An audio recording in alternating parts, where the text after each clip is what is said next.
I'm building you up with the scriptures so that you will go ahead and know what prayer is all about. ಮತ್ತಾಯನ ಬರೆದ ಸುವಾರ್ತೆ 21ನೇ ಅಧ್ಯಾಯ 22ನೇ ವಚನ ನೋಡಿಕೊಳ್ಳೋಣ. And whatever you ask in prayer you will receive if you have faith.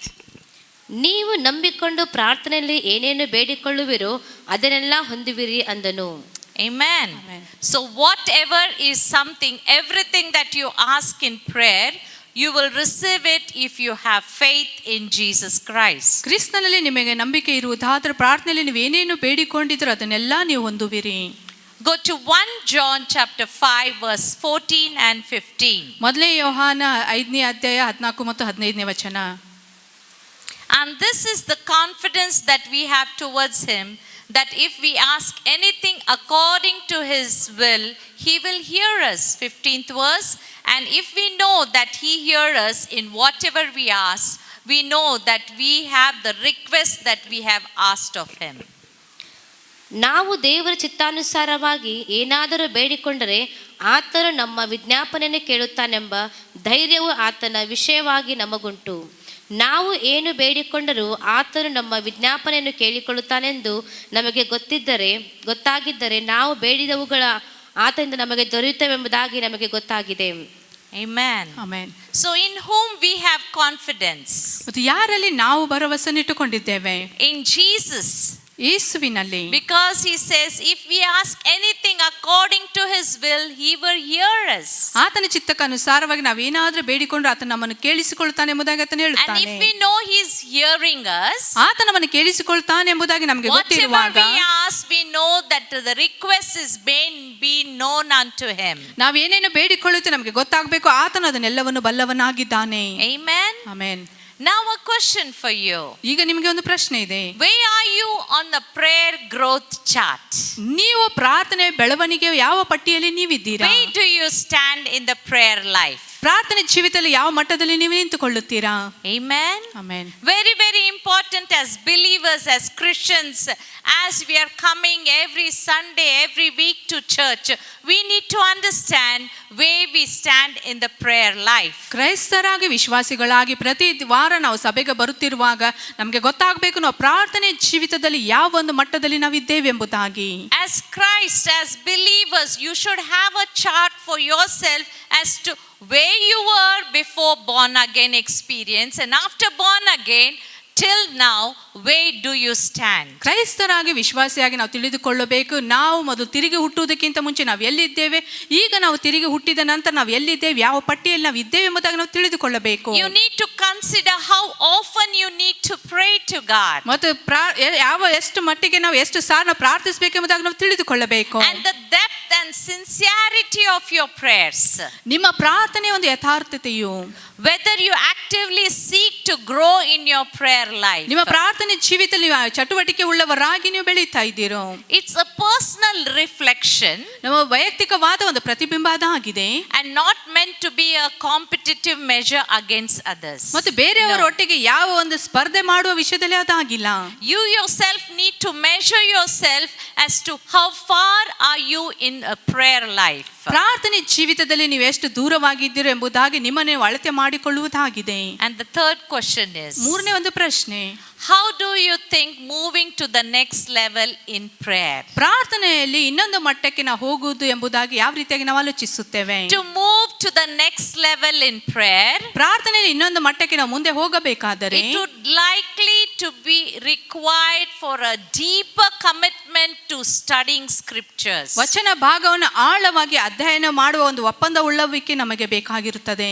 Practicing intentionally, ಮತ್ತು ನಾವು ನೋಡುವಾಗ ಯಥಾರ್ಥವಾಗಿ ಅದರ ಪ್ರಾಯೋಗಿಕವಾಗಿ ಅದನ್ನು ಮಾಡಬೇಕು. listening to God's voice, ದೇವರ ಸ್ವರವನ್ನು ಕೇಳಿಸಿಕೊಳ್ಳುತ್ತಾ, actively seeking opportunities to intercede for others, ಮತ್ತು ಚಟುವಟಿಕೆ ಉಳ್ಳವರಾಗಿ ಬೇರೆಯವರಿಗೆ ವಿಜ್ಞಾಪನೆ ಪ್ರಾರ್ಥನೆ ಮಾಡೋದಕ್ಕಾಗಿ ಅವಕಾಶಗಳನ್ನು ಹುಡುಕಿಕೊಳ್ಳುತ್ತಾ, and cultivating a great sense of intimacy, ನಿಕಟ ಸಂಬಂಧವನ್ನು ಹೊಂದಿಕೊಳ್ಳುವುದನ್ನು ನಾವು and ಬಯಸಿಕೊಳ್ಳಬೇಕು. dependence on God through consistent prayer time. ಮತ್ತು ಯಥಾರ್ಥವಾಗಿ ದೇವರಲ್ಲಿ ಪ್ರಾರ್ಥನೆ ಮಾಡುವುದು, ದೇವರ ಮೇಲೆ ಅವಲಂಬಿತವಾಗುವ ಒಂದು ಸಮಯ ನಾವು ಇಟ್ಟುಕೊಳ್ಳಬೇಕು. Potentially incorporating and reflecting in your spiritual growth. ನಿಮ್ಮ ಆತ್ಮಿಕ ಬೆಳವಣಿಗೆಯಲ್ಲಿ ಯಾವ ರೀತಿಯಾಗಿ ನಾವು ಮುಂದೆ ಬರಬೇಕೆಂಬುದಾಗಿ ನಾವು ನೋಡಿಕೊಳ್ಳಬೇಕು. Now these three questions, ಈ ಒಂದು 3 ಪ್ರಶ್ನೆಗಳು when you ask for yourself, ನಿಮ್ಮಷ್ಟಕ್ಕೆ ನೀವು ಕೇಳಿಕೊಳ್ಳುವಾಗ it will help you to pray like never before. Amen. ಎಂದಿಗೂ ಇಲ್ಲದ ಹಾಗೆ ನಿಮಗೆ ಪ್ರಾರ್ಥನೆ ಮಾಡೋದಕ್ಕಾಗಿ ಅದು ಸಹಾಯ ಮಾಡುತ್ತದೆ. Hallelujah. Hallelujah. Prayer is a privilege that God has given to his children. ಪ್ರಾರ್ಥನೆ Amen. ಎಂಬುದಾಗಿ ನೋಡುವಾಗ ದೇವರು ನಮಗೆ ಕೊಟ್ಟಿರುವ ಒಂದು ಸದಾವಕಾಶ ಎಂಬುದಾಗಿ ನಾವು ನೋಡಿಕೊಳ್ಳುತ್ತೇವೆ. Amen. When we have nobody to listen, ಯಾರು ನಮಗೆ ಕೇಳಿಸಿಕೊಳ್ಳುವುದಕ್ಕಾಗಿ ಇಲ್ಲದೆ ಇರುವಾಗ, you know, when we talk, people don't listen, they overhear. ಮತ್ತು ನಾವು ಮಾತನಾಡುವಾಗ ಯಾರು ಅದನ್ನು ಕೇಳಿಸಿಕೊಳ್ಳದೆ ಇರುವಾಗ, But it's God, when we go into his presence, he listens. ನಾವು ದೇವರ ಪ್ರಸನ್ನತೆಯಲ್ಲಿ ಹೋಗುವಾಗ ದೇವರು ತಾನೇ ಅದನ್ನು We ಕೇಳಿಸಿಕೊಳ್ಳುತ್ತಾನೆ. can talk to our heavenly Father directly and receive answers. ಪರಲೋಕದ ತಂದೆ ಒಟ್ಟಿಗೆ ನೇರವಾಗಿ ನಾವು ಮಾತನಾಡುತ್ತಾ ಆತನಿಂದ ನಾವು ಉತ್ತರವನ್ನು ಹೊಂದಿಕೊಳ್ಳಬಹುದು. But I realized from the attitudes of many Christians, ಬಹಳಷ್ಟು ಕ್ರೈಸ್ತರ ಒಂದು ಮನೋಭಾವನೆಯಿಂದ ಈ ರೀತಿಯಾಗಿ ನಾನು they ತಿಳಿದುಕೊಂಡಿದ್ದೇನೆ. do not believe really God answers prayers. ನಿಜವಾಗಿ ದೇವರು ಪ್ರಾರ್ಥನೆಗೆ ಉತ್ತರ ಕೊಡುತ್ತಾನೆ ಎಂಬುದಾಗಿ ಅವರು ನಂಬುವುದಿಲ್ಲ. But why pray if we will not get results? ಯಾಕೆ ಆ ಒಂದು ಪ್ರಾರ್ಥನೆಗೆ ನಮಗೆ ಫಲಿತಾಂಶ ಇಲ್ಲವಾದ್ರೆ ಉತ್ತರ ಸಿಗುವುದಿಲ್ಲ? That is the question they often ask. ಯಾವಾಗಲೂ ಪದೇ ಪದೇಯಾಗಿ ಆ ಪ್ರಶ್ನೆ Why ನಮ್ಮಲ್ಲಿ should I ಇರುತ್ತದೆ. pray if I don't receive any answer? ನಾನು ನನ್ನ ಪ್ರಾರ್ಥನೆಗೆ ಉತ್ತರ ಸಿಗದೆ ಹೊಂದಿಕೊಳ್ಳದೆ ಇದ್ದರೆ ಯಾಕೆ ನಾನು But ಪ್ರಾರ್ಥಿಸಬೇಕು? I believe, my people of God, ಆದ್ರೆ ನನ್ನ ಪ್ರಿಯ ದೇವಜನ you ನಾನು can ನಂಬುತ್ತೇನೆ. have 100% result when you pray. That's the Bible says. ನೀವು ಪ್ರಾರ್ಥಿಸುವಾಗ 100% ನಿಮಗೆ ಫಲಿತಾಂಶ ಇಲ್ಲವಾದ್ರೆ ಉತ್ತರ ಸಿಗುತ್ತದೆ ಎಂಬುದಾಗಿ ಸತ್ಯವೇದ ಹೇಳುತ್ತದೆ. Many people take prayer to be some kind of religious routine. ಬಹಳಷ್ಟು ಜನ ನೋಡುವಾಗ ಪ್ರಾರ್ಥನೆ ಎಂಬುದಾಗಿ ಧಾರ್ಮಿಕ ಒಂದು ರೂಢಿಯಾಗಿ ಅಥವಾ ಪದ್ಧತಿಯಾಗಿ ಅದನ್ನು ಮಾಡುತ್ತಾರೆ. They have to perform on a daily basis. ಪ್ರತಿದಿನ ಅದನ್ನು ತೋರ್ಪಡಿಸಬೇಕಾದ್ರೆ ವ್ಯಕ್ತಪಡಿಸಬೇಕೆಂಬುದಾಗಿ ಆಲೋಚಿಸುತ್ತಾರೆ. If you look closely at the scriptures ವಚನ ಭಾಗ ಇನ್ನೂ ಹತ್ತಿರವಾಗಿ ನಾವು ನೋಡುವಾಗ which speak about prayer, ಅದು ಪ್ರಾರ್ಥನೆ ಬಗ್ಗೆ ಅದು you will ಮಾತನಾಡುತ್ತದೆ. discover that Jesus did not say we might possibly pray, ಸಾಧ್ಯವಾದರೆ ಪ್ರಾರ್ಥಿಸಿರಿ ಎಂಬುದಾಗಿ ಯೇಸು ಸ್ವಾಮಿಯಲ್ಲಿ ಹೇಳಲಿಲ್ಲ. perhaps or maybe we can pray, ಬಹುಶಃ ನೀವು ಪ್ರಾರ್ಥಿಸಬಹುದು ಎಂಬುದಾಗಿ ಆತನು ಹೇಳಲಿಲ್ಲ. then you get an answer to your prayers. ಆಗ ನಿಮ್ಮ ಪ್ರಾರ್ಥನೆಗೆ ಉತ್ತರ ಸಿಗುತ್ತದೆ ಎಂಬುದಾಗಿ ಹೇಳಲಿಲ್ಲ. No. ಆ ರೀತಿಯಾಗಿ ಆತನು ಹೇಳಲಿಲ್ಲ. He said, ಆತನು ಹೇಳಿದನು, ask and you shall receive.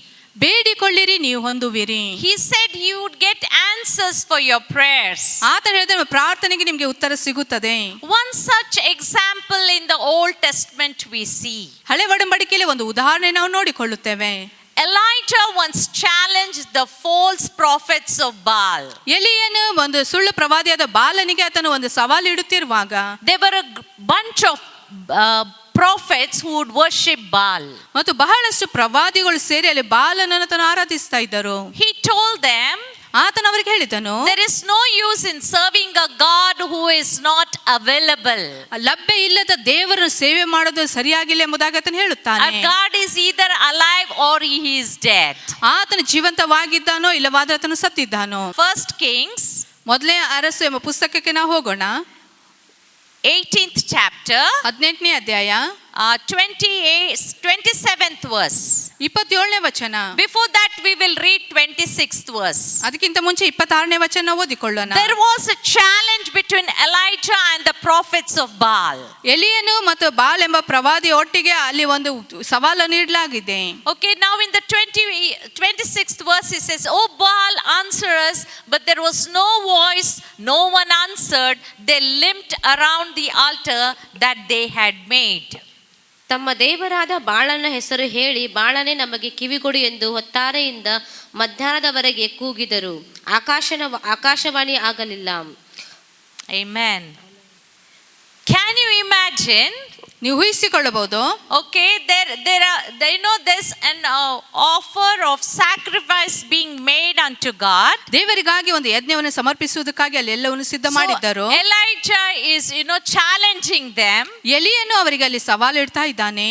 And now here they see the Baal people have, made an altar. ಬಹಳ ಒಂದು ಜನರು ನೋಡುವಾಗ ಅಲ್ಲಿ ವೇದಿಕೆಯನ್ನು ಅವರು And ಸಿದ್ಧಪಡಿಸಿದ್ದಾರೆ now they are crying out to their God. ಮತ್ತು ಅವರು ದೇವರಿಗೆ ಅವರು ಮೊರೆ ಇಡ್ತಾ But ಇದ್ದಾರೆ. what is the reply? ಅದರ ಉತ್ತರ ಅದೇನಾಗಿತ್ತು? There is no voice, ಅಲ್ಲಿ ಯಾವ ಸ್ವರ ಕೇಳಿಸ್ಲಿಲ್ಲ, no one answered, ಯಾರು ಅಲ್ಲಿ ಉತ್ತರ ಕೊಡ್ತಾ ಇಲ್ಲ. and the sacrifice was in vain. ಆ ಯಜ್ಞವು ಅಲ್ಲಿ ಒಂದು ವ್ಯರ್ಥವಾಗಿದೆ ಎಂಬುದಾಗಿ ನಾವು ನೋಡಿಕೊಳ್ಳುತ್ತೇವೆ. 27th verse. 27ನೇ ವಚನದಲ್ಲಿ ನಾವು ನೋಡಿಕೊಳ್ಳುತ್ತೇವೆ. And at noon Elijah mocked them, saying, Cry aloud, for he is a god. Either he is musing, or he is relieving himself, or he is on a journey, or perhaps he is asleep and must be awakened. ಮಧ್ಯಾಹ್ನವಾದ ನಂತರ ಎಲಿಯನು ಅವರನ್ನು ಪರಿಹಾಸ್ಯ ಮಾಡಿ ಗಟ್ಟಿಯಾಗಿ ಕೂಗಿರಿ, ಅವನು ದೇವರಾಗಿರುತ್ತಾನಲ್ಲ. ಈಗ ಒಂದು ವೇಳೆ ಅವನು ಧ್ಯಾನದಲ್ಲಿರಬಹುದು, ಇಲ್ಲವಾದರೆ ಯಾವುದೋ ಕೆಲಸದಲ್ಲಿ ಅಥವಾ ಪ್ರಯಾಣದಲ್ಲಿ ಇರಬೇಕು. ಅದು ಇಲ್ಲದಿದ್ದರೆ ನಿದ್ರೆ ಮಾಡುತ್ತಾ ಇದ್ದಾನೆ, ಎಚ್ಚರವಾಗಬೇಕು ಎಂದು ಹೇಳಿದರು. Amen. Amen. See, the worshippers of Baal are worshipping a dead god. ಬಾಲನ ಒಂದು ಆರಾಧಕರು ನೋಡುವಾಗ ಸತ್ತ ದೇವರನ್ನು ಅವರು ಆರಾಧಿಸುತ್ತಾ ಇದ್ದಾರೆ. Here Elijah is mocking them.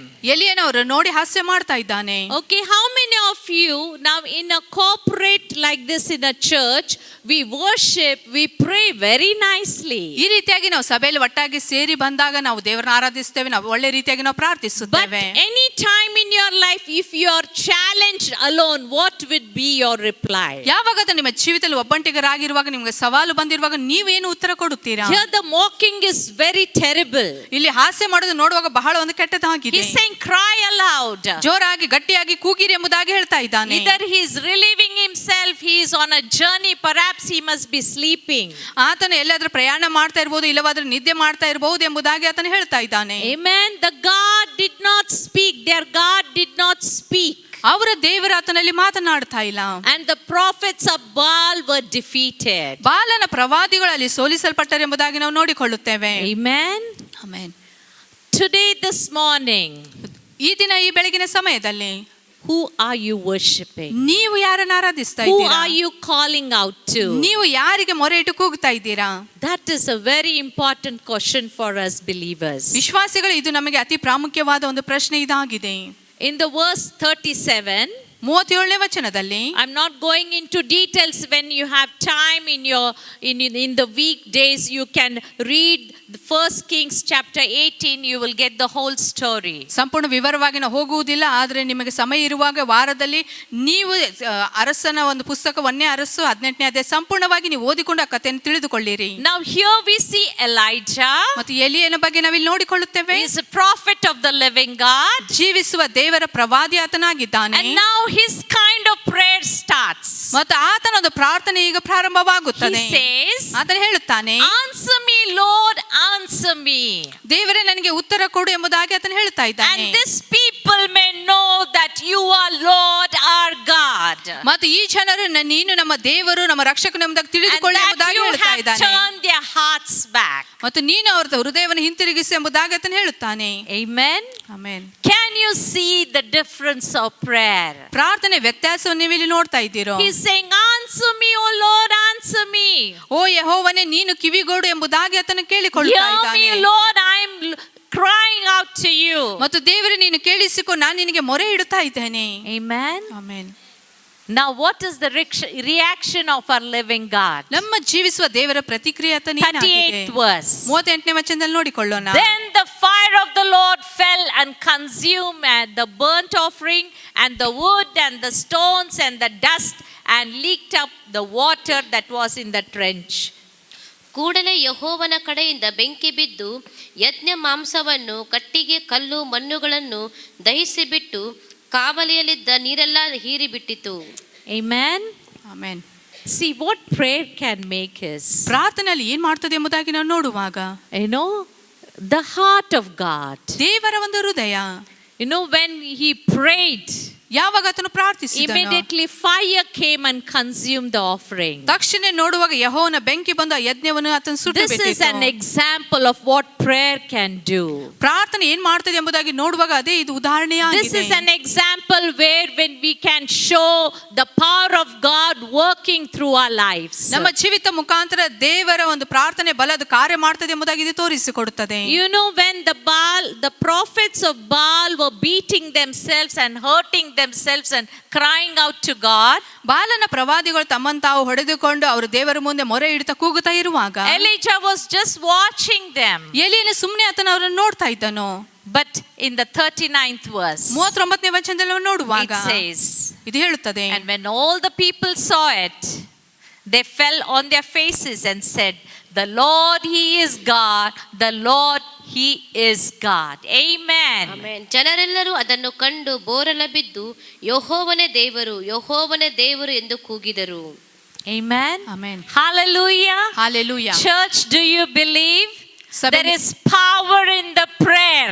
ಪ್ರಾರ್ಥನೆಯಲ್ಲಿ ಬಲ ಇದೆ ಎಂಬುದಾಗಿ ಸಭೆ When you ನಂಬುತ್ತೀರೋ? pray ಯಾವಾಗ ನೀವು ಪ್ರಾರ್ಥಿಸ್ತೀರೋ against the powers of darkness, ಅಂಧಕಾರದ ಬಲದ ವಿರುದ್ಧವಾಗಿ, against the things that go against God, ದೇವರ ವಿರುದ್ಧವಾಗುವ ಎಲ್ಲ ಒಂದು ವಿಷಯ ಅಥವಾ ಸಂಗತಿಗಳು, when you trust him, ಯಾವಾಗ ನೀವು ಆತನಲ್ಲಿ ಭರವಸೆ ಇಡುತ್ತೀರೋ, whatever situation you may go through, ಯಾವುದೇ ಪರಿಸ್ಥಿತಿಯಲ್ಲಿ ನೀವು ಹಾದು ಹೋದರೂ ಸಹ there is a living God sitting on the throne room of God. ದೇವರ ಒಂದು ಸಿಂಹಾಸನದ ಮುಂದೆ ಆತನು ಕೂತುಕೊಂಡು ಜೀವಂತ He ದೇವರ will ಆತನಿದ್ದಾನೆ. hear you. ಆತ ನಿಮ್ಮನ್ನು ಕೇಳಿಸಿಕೊಳ್ಳುತ್ತಾನೆ. Amen. When the people saw this miracle, ಜನರು ಈ ಮಾತುಕಾರನವರು ನೋಡಿದಾಗ how God, you took that offering through fire, ಯಾವ ರೀತಿಯಾಗಿ ದೇವರ ಯಜ್ಞವನ್ನು ಬೆಂಕಿಯಲ್ಲಿ ಆತನು ಸುಟ್ಟು ಹಾಕಿದ್ದೇನೆ ಎಂಬುದಾಗಿ ಅವರು they ನೋಡಿದಾಗ fell on their faces. ಅವರು ಯೆಹೋವನ ಮುಂದೆ ಬೋರ್ಲು ಬಿದ್ದರು. Amen. Amen. Hallelujah. Hallelujah. You need to be a proof for this world ನೀವು ಈ ಲೋಕಕ್ಕೆ ಒಂದು ಪ್ರೂಫ್ ನೀವು ಆಗಿರಬೇಕು. that when God hears you ಯಾವಾಗ ದೇವರು ನಿಮ್ಮನ್ನು and ಕೇಳಿಸಿಕೊಳ್ಳುತ್ತಾನೋ act according to his ways, ಮತ್ತು ಆತನ ಒಂದು ಸಂಗತಿ ಅನುಗುಣವಾಗಿ they should see you and tell, surely the God is a living God. ನಿಜವಾಗಿ ಇವರ ದೇವರು ಆತನ ಜೀವಂತವಾದ ದೇವರೆಂಬುದಾಗಿ ಅವರು ನಿಮ್ಮನ್ನು ನೋಡಿ ಹೇಳಬೇಕು. Amen. Amen. Amen. This is in short that I'm sharing the story. ಮತ್ತು ಇದು ಕಥೆಯನ್ನು ನಾನು ಚಿಕ್ಕದಾಗಿ ನಾನು ನಿಮ್ಗೆ ಹೇಳಲಿಕ್ಕೆ ಬಯಸ್ತಾ ಇದ್ದೇನೆ. Moving forward, ನಾವು ಮುಂದೆ ಹೋಗೋಣ. go to Psalms 91:15. ಕೀರ್ತನೆ 91:15 It says, ಅದು ಈ ರೀತಿಯಾಗಿ ಹೇಳುತ್ತದೆ, when he calls to me, I will answer him, and I will be with him in trouble. I will rescue him and honor him. ಅವನು ನನಗೆ ಮೊರೆ ಇಡುವಾಗ ಸದುತ್ತರವನ್ನು ದಯಪಾಲಿಸುವೆನು, ಇಕ್ಕಟ್ಟಿನಲ್ಲಿ ಹತ್ತಿರವಿದ್ದು ಅವನನ್ನು ತಪ್ಪಿಸಿ ಘನಪಡಿಸುವೆನು. Amen. Amen. There's another kinds of prayer where different men of God, people of God prayed in the Bible. ಸತ್ಯವೇದದಲ್ಲಿ ಬೇರೆ ದೇವ ಸೇವಕರು ಪ್ರಾರ್ಥನೆ ಮಾಡಿದ ಇದು ವ್ಯತ್ಯಸ್ತವಾದ ಪ್ರಾರ್ಥನೆ ಇದಾಗಿದೆ. The psalmist says in Psalms 91, ಕೀರ್ತನೆ 91ರಲ್ಲಿ ಕೀರ್ತನೆಗಾರನು ಈ ರೀತಿಯಾಗಿ ಹೇಳ್ತಾ verse ಇದ್ದಾನೆ. 15, it says, when he calls to me, I will answer him. 15ನೇ ವಚನದಲ್ಲಿ ಆತನು ಹೇಳ್ತಾನೆ, ಆತನು ನನಗೆ ಮೊರೆ ಇಡುವಾಗ ನಾನು ಸದುತ್ತರವನ್ನು ದಯಪಾಲಿಸುತ್ತೇನೆ. David in his lifetime went through many ups and downs and troubles and attacks of the enemy. ದಾವೀದನ ತನ್ನ ಜೀವಿತದಲ್ಲಿ ಬಹಳಷ್ಟು ಮೇಲೆ ಕೆಳಗಿನ ವಿಷಯಗಳನ್ನು ನೋಡಿದನು. ವೈರಿಯು ಆತನ ವಿರುದ್ಧವಾಗಿ ದಾಳಿ ಮಾಡುವುದನ್ನು ಆತನು ಕಂಡಿದ್ದಾನೆ. David always hid in the places, in the mountains, in the caves to escape from the enemies. ವೈರಿಯಿಂದ ತಪ್ಪಿಸಿಕೊಳ್ಳುವುದಕ್ಕಾಗಿ ಆತನು ಬೆಟ್ಟದ ಮೇಲೆ ಹೋಗ್ತಾ ಇದ್ದನು, ಗುಹೆಗಳಲ್ಲಿ ಅಡಗಿಕೊಳ್ಳುತ್ತಾ ಇದ್ದನು. There are lots of psalms which he recalls and he says, when he calls to me, I will answer him and he will be in the trouble. ಬಹಳಷ್ಟು ಸಮಯದಲ್ಲಿ ಆತನು ಹೇಳ್ತಾ ಇದ್ದಾನೆ, ನಾನು ಆತನಿಗೆ ಮೊರೆ ಇಡುವಾಗ ಆತನು ಉತ್ತರ ಕೊಡುತ್ತಾನೆ, ನನ್ನ ಸಮಸ್ಯೆಯಿಂದ ಬಿಡಿಸ್ತಾನೆ ಎಂಬುದಾಗಿ ಆತನು ಹೇಳ್ತಾ ಇದ್ದಾನೆ. I will rescue him, the Bible says. ಸತ್ಯವೇದ ಹೇಳ್ತದೆ, ಆತನು ನಾನು ತಪ್ಪಿಸುತ್ತೇನೆ. How many of you take this as your prayer? ಎಷ್ಟು ಜನ ಇದು ನಿಮ್ಮ ಪ್ರಾರ್ಥನೆಯಾಗಿ ಅದನ್ನು ನೀವು ತೆಗೆದುಕೊಳ್ಳುತ್ತೀರಾ? When you call to God, ನೀವು ದೇವರಿಗೆ ಮೊರೆ ಇಡುವಾಗ and he will answer you, ಆತನು ನಿಮಗೆ ಉತ್ತರ ಕೊಡುತ್ತಾನೆ. and he will be with you in your trouble. ನಿಮ್ಮ ಸಮಸ್ಯೆದಲ್ಲಿ ಆತನು ನಿಮ್ಮೊಟ್ಟಿಗೆ He ಇರುತ್ತಾನೆ. will rescue you. ಆತನು ನಿಮ್ಮನ್ನು ಬಿಡಿಸುತ್ತಾನೆ.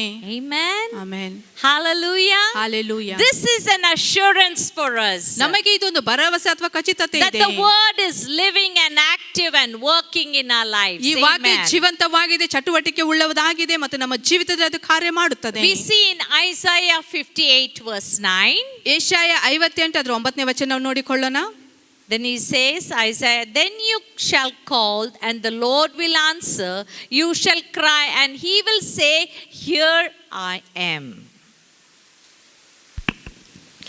ಆಗ ನೀವು ಕೂಗಿದರೆ ಯೆಹೋವನ ಉತ್ತರ ಕೊಡುವನು, ಮೊರೆಯಿಟ್ಟು ಕರೆದರೆ ಇಗೋ ಇದ್ದೇನೆ ಅನ್ನುವನು. Amen. This is a kind of a fatherly reaction. ಇದು ತಂದೆಯ ರೀತಿಯ ಒಂದು ಪ್ರತಿಕ್ರಿಯೆ ಇದಾಗಿದೆ. You know, when you call your mom and dad, ನಿಮ್ಮ ತಂದೆ ತಾಯಿಯನ್ನು ನೀವು ಕರೆಯುವಾಗ what is the reply to the child? ಮಗುವಿಗೆ ಅವರು ಯಾವ ರೀತಿಯಾಗಿ ಉತ್ತರ ಕೊಡುತ್ತಾರೆ? Here I am. ನಾನು ಇಲ್ಲಿದ್ದೇನೆ, Don't worry. ಚಿಂತಿಸಬೇಡ, I'm close to you. ನಾನು ನಿನ್ನ ಹತ್ತಿರ ಇದ್ದೇನೆ, Okay, don't go away. ನನ್ನಿಂದ ದೂರ I ಹೋಗಬೇಡ, will protect you. ನಾನು ನಿನ್ನನ್ನು That ಸಂರಕ್ಷಿಸುತ್ತೇನೆ. is a reply from an earthly father and mother. ಯಲೋಕದ ತಂದೆ ತಾಯಿಗಳಿಂದ ಆ ಉತ್ತರ ನಮಗೆ ಬರುತ್ತದೆ. The similar way, more than the earthly parents, Lord is saying, I will answer your cry. ಅದೇ ರೀತಿಯಾಗಿ ಲೋಕದ ತಂದೆ ತಾಯಿಗಳಿಗಿಂತ ನಮ್ಮ ದೇವರಾದ ಯೆಹೋವನು ಆತನು ಹೇಳ್ತಾ ಇದ್ದಾನೆ, ನಿನ್ನ And he's ಪ್ರಾರ್ಥನೆಗೆ ನಾನು ಉತ್ತರ saying, ಕೊಡುತ್ತೇನೆ. here I am. ಆತ ಹೇಳ್ತಾ, ಈಗೋ ನಾನು ಇಲ್ಲಿದ್ದೇನೆ, Do not worry. ನೀವು ಭಯ ಪಡಬೇಡ್ರಿ, Do ಚಿಂತಿಸಬೇಡ್ರಿ. not worry the cares of this world. ಲೋಕದ ಸಂಗತಿಯ ವಿಷಯದಲ್ಲಿ ಭಯ ಪಡಬೇಡಿರಿ. Do not worry what is happening in your family, in your personal life. ನಿಮ್ಮ ವೈಯಕ್ತಿಕ ಜೀವಿತದಲ್ಲಿ, ನಿಮ್ಮ ಕುಟುಂಬದಲ್ಲಿ ಏನಾಗ್ತಾ ಇದೆ ಎಂಬುದಾಗಿ ಅದರ ವಿಷಯದಲ್ಲಿ ಚಿಂತಿಸಬೇಡಿರಿ. Here I am. ಇಲ್ಲಿ ನಾನಿದ್ದೇನೆ. Today, church, ಈ ದಿನ ಸಭೆ, Lord Jesus ಕರ್ತನಾದ ಯೇಸು is telling you, ನಿಮಗೆ ಆತನು ಹೇಳ್ತಾ ಇದ್ದಾನೆ, here I am. ಈಗೋ ನಾನು ಇಲ್ಲಿದ್ದೇನೆ. Amen. Amen. He's always by your side. ಆತನು ಯಾವಾಗಲೂ ನಿಮ್ಮ ಪಕ್ಕದಲ್ಲಿ ಇರುತ್ತಾನೆ. These scriptures tell us for sure God will answer, ಈ ವಚನ ಭಾಗ ಹೇಳ್ತದೆ, ದೇವರು ಆತ ನಮಗೆ ಉತ್ತರ ಕೊಡುತ್ತಾನೆ. because the Bible is true. ಯಾಕೆಂದ್ರೆ ಸತ್ಯವೇದ ಅದು ನಿಜವಾಗಿದೆ. We take another example of Jesus. ಯೇಸು ಸ್ವಾಮಿ ಇನ್ನೊಂದು ಉದಾಹರಣೆ ನಾವು ನೋಡಿಕೊಳ್ಳೋಣ. Go to Luke chapter 11 verse 9 and 10. ಲೂಕನ ಬರೆದ ಸುವಾರ್ತೆ 11ನೇ ಅಧ್ಯಾಯ 10 ಮತ್ತು 11ನೇ ವಚನ. It says, I will tell you, ask and it will be given to you, seek and you will find, knock it will be open to you, for everyone who asks receives, and the one who seeks finds, and to the one who knocks it will be opened. ಬೇಡಿಕೊಳ್ಳಿರಿ ನಿಮಗೆ ದೊರೆಯುವುದು, ಹುಡುಕಿರಿ ನಿಮಗೆ ಸಿಕ್ಕುವುದು, ತಟ್ಟಿರಿ ನಿಮಗೆ ತೆರೆಯುವುದು. ಯಾಕೆಂದರೆ ಬೇಡಿಕೊಳ್ಳುವ ಪ್ರತಿಯೊಬ್ಬನು ಹೊಂದುವನು, ಹುಡುಕುವವನಿಗೆ ಸಿಕ್ಕುವುದು, ತಟ್ಟುವವನಿಗೆ ತೆರೆಯುವುದು. ನಿಮ್ಮಲ್ಲಿ ತಂದೆಯಾದವನು ಮೀನನ್ನು ಕೇಳುವವನಿಗೆ. Okay, that's enough. That's enough. So here the example of Jesus ಮತ್ತೆ ಯೇಸು ಸ್ವಾಮಿಯ ಉದಾಹರಣೆ ನಾವಿಲ್ಲಿ ನೋಡಿಕೊಳ್ಳುತ್ತೇವೆ. is saying, ask, pray, communicate to me. ಆತ ಹೇಳ್ತಾನೆ, ಬೇಡಿರಿ, ಕೇಳಿಕೊಳ್ಳಿರಿ, ನನ್ನೊಟ್ಟಿಗೆ ನೀವು ಬನ್ನಿರಿ ಎಂಬುದಾಗಿ. And he's saying, I'll tell you, if you ask, it will be given to you. ಮತ್ತು ನಾನು ನಿಮಗೆ ಹೇಳ್ತೇನೆ, ನೀವು ಬೇಡಿಕೊಳ್ಳುವಾಗ ಅದು ನಿಮಗೆ ದೊರೆಯುತ್ತದೆ ಎಂಬುದಾಗಿ ಆತನು But it ಹೇಳ್ತಾನೆ. is up to you as to what you want to ask God. ಅದು ನಿಮಗೆ ಬಿಡಲ್ಪಟ್ಟಿದೆ, ನೀವು ದೇವರಲ್ಲಿ ಏನು ಕೇಳಿಕೊಳ್ಳುತ್ತೀರಿ ಎಂಬುದಾಗಿ. And he says, seek, search, find, you ಆತನು will ಹೇಳ್ತಾನೆ, receive. ಹುಡುಕಿರಿ ಎಂಬುದಾಗಿ, ಆಗ ನಾನು ನಿಮಗೆ ಸಿಗುತ್ತೇನೆ ಎಂಬುದಾಗಿ ಆತನು ಹೇಳುತ್ತಾನೆ. Knock the right kind of door and it will be open to you. ಸರಿಯಾದ ರೀತಿಯ ಬಾಗಿಲನ್ನು ನೀವು ತಟ್ಟುವಾಗ ಅದು ನಿಮಗಾಗಿ ತೆರೆಯಲ್ಪಡುತ್ತದೆ ಎಂಬುದಾಗಿ ಆತನು ಹೇಳುತ್ತಾನೆ. Because it says, for everyone who asks receives. ಯಾಕೆಂದ್ರೆ ನಿಮ್ಮಲ್ಲಿ ಬೇಡಿಕೊಳ್ಳುವ ಪ್ರತಿಯೊಬ್ಬನು ಆತನು ಹೊಂದಿಕೊಳ್ಳುತ್ತಾನೆ ಎಂಬುದಾಗಿ ಆತನು ಹೇಳುತ್ತಾನೆ. Now ask in whom? ಆತನು ಯಾರಿಗೆ ಎಂಬುದಾಗಿ ಆತನು ಕೇಳ್ತಾ ಇದ್ದಾನೆ. Okay, ask in the name of Jesus Christ. ಯಾರಿಗೆ ಎಂಬುದಾಗಿ ನೋಡುವಾಗ ಯೇಸು ಕ್ರಿಸ್ತ ನಾಮದಲ್ಲಿ ಆತನನ್ನು ನಾವು And ಕೇಳಿಕೊಳ್ಳಬೇಕು. surely you will receive. ಮತ್ತು ನಿಜವಾಗಿ ಖಚಿತವಾಗಿ ನೀವು The ಹೊಂದಿಕೊಳ್ಳುತ್ತೀರಾ. one who seeks will find. ಯಾರು ಆತನನ್ನು ಹುಡುಕುತ್ತಾರೆ ಅವರು ಹೊಂದಿಕೊಳ್ಳುತ್ತಾರೆ. Amen. Amen. There is no word that expresses a strong assertion than this word. ಈ ವಚನ ಭಾಗಕ್ಕಿಂತ ಬೇರೆ ಯಾವ ವಚನ ಭಾಗ ನಮ್ಮನ್ನು ಅದು ಖಚಿತವಾಗಿ ಭರವಸೆ ಕೊಡುವುದಿಲ್ಲ. I tell you. ನಾನು ನಿಮಗೆ ಹೇಳುತ್ತೇನೆ, These three words ಈ ಮೂರು ಪದಗಳು Jesus is telling you. ಯೇಸು ಸಮೇತ ನಿಮಗೆ ಹೇಳ್ತಾ ಇದ್ದಾನೆ. I tell you. ನಾನು ನಿಮಗೆ ಹೇಳುತ್ತೇನೆ. Come on, when the teacher is saying to us, ಒಬ್ಬ ಶಿಕ್ಷಕರು ನಮಗೆ ಅವರು ಹೇಳುವಾಗ, he sees that the realm of God, you're finding answers in the prayers right now. ದೇವರ ಮಹಿಮೆಯಲ್ಲಿ ಈಗಾಗಲೇ ನಾವು ನಮ್ಮ ಪ್ರಾರ್ಥನೆಗೆ ಉತ್ತರವನ್ನು ಹೊಂದಿಕೊಳ್ತಾ ಇದ್ದೇವೆ ಎಂಬುದಾಗಿ ಆತ ನೋಡ್ತಾ ಇದ್ದಾನೆ. Amen. Amen. See, Jesus has set an example to all the people, saying, you ask and it shall be given to you. ಯೇಸು ಸ್ವಾಮಿ ಎಲ್ಲರಿಗೆ ಒಂದು ಉದಾಹರಣೆ ಅಥವಾ ಮಾದರಿಯಾಗಿ ಆತನಿದ್ದಾನೆ ಮತ್ತು ಆತನು ಹೇಳ್ತಾ Glory to ಇದ್ದಾನೆ, ನೀವು God. ಬೇಡಿಕೊಳ್ಳುವಾಗ ನೀವು ಹೊಂದಿಕೊಳ್ಳುತ್ತೀರಿ ಎಂಬುದಾಗಿ. Praying to the Father. ತಂದೆಯಲ್ಲಿ ನಾವು ಪ್ರಾರ್ಥಿಸುವಾಗ. Amen. Go to the next verse. ಮುಂದಿನ ವಚನಕ್ಕೆ ನಾವು ಹೋಗೋಣ. John chapter 16. ಯೋಹಾನ ಬರೆದ ಸುವಾರ್ತೆ 16ನೇ ಅಧ್ಯಾಯ. John chapter 16. ಯೋಹಾನ ಬರೆದ ಸುವಾರ್ತೆ 16ನೇ ಅಧ್ಯಾಯ. verse 23 and 24. 23 ಮತ್ತು 24ನೇ ವಚನ. Amen. In that day you will ask nothing of me. Truly, truly I say to you, whatever you ask the Father in my name, he will give it to you. Until now you have asked nothing in my name.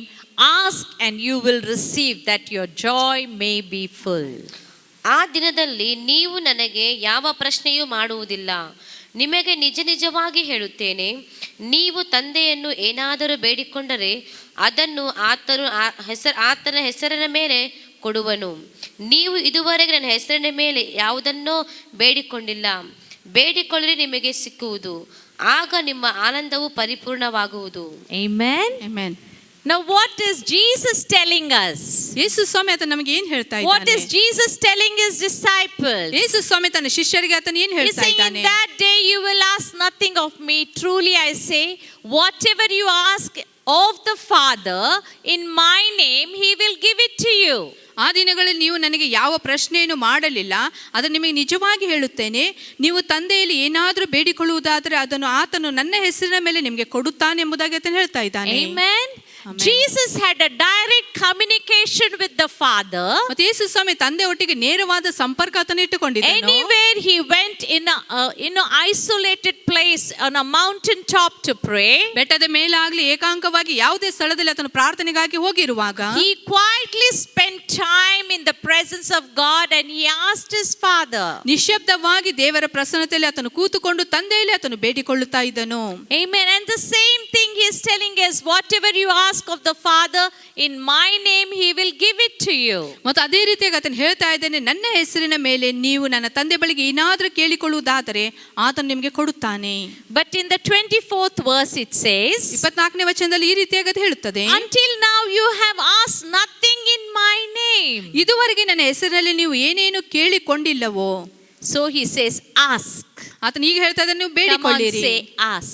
ಕೇಳಿರಿ, ಬೇಡಿಕೊಳ್ಳಿರಿ ಎಂಬುದಾಗಿ. Ask. ಕೇಳಿರಿ, And you will receive, ಆಗ ನೀವು ಹೊಂದಿಕೊಳ್ಳುತ್ತೀರಾ. so that you may be joyful. ಆಗ ನೀವು Amen. ನಿಮ್ಮ ಆನಂದವು ಪರಿಪೂರ್ಣವಾಗುತ್ತದೆ. Hallelujah. Hallelujah. Praise the Lord. ದೇವರ ನಾಮಕ್ಕೆ You may ಸ್ತೋತ್ರವಾಗಲಿ. be asking lot of things. ನೀವು ಬಹಳಷ್ಟು ವಿಷಯಗಳು ನೀವು I ಕೇಳಿಕೊಳ್ತಾ will come ಇದ್ದೀರಾ. back to those things. ಆ ವಿಷಯಗಳಿಗೆ ನಾನು ಬರುತ್ತೇನೆ. Okay, but the scripture says by asking. What is asking?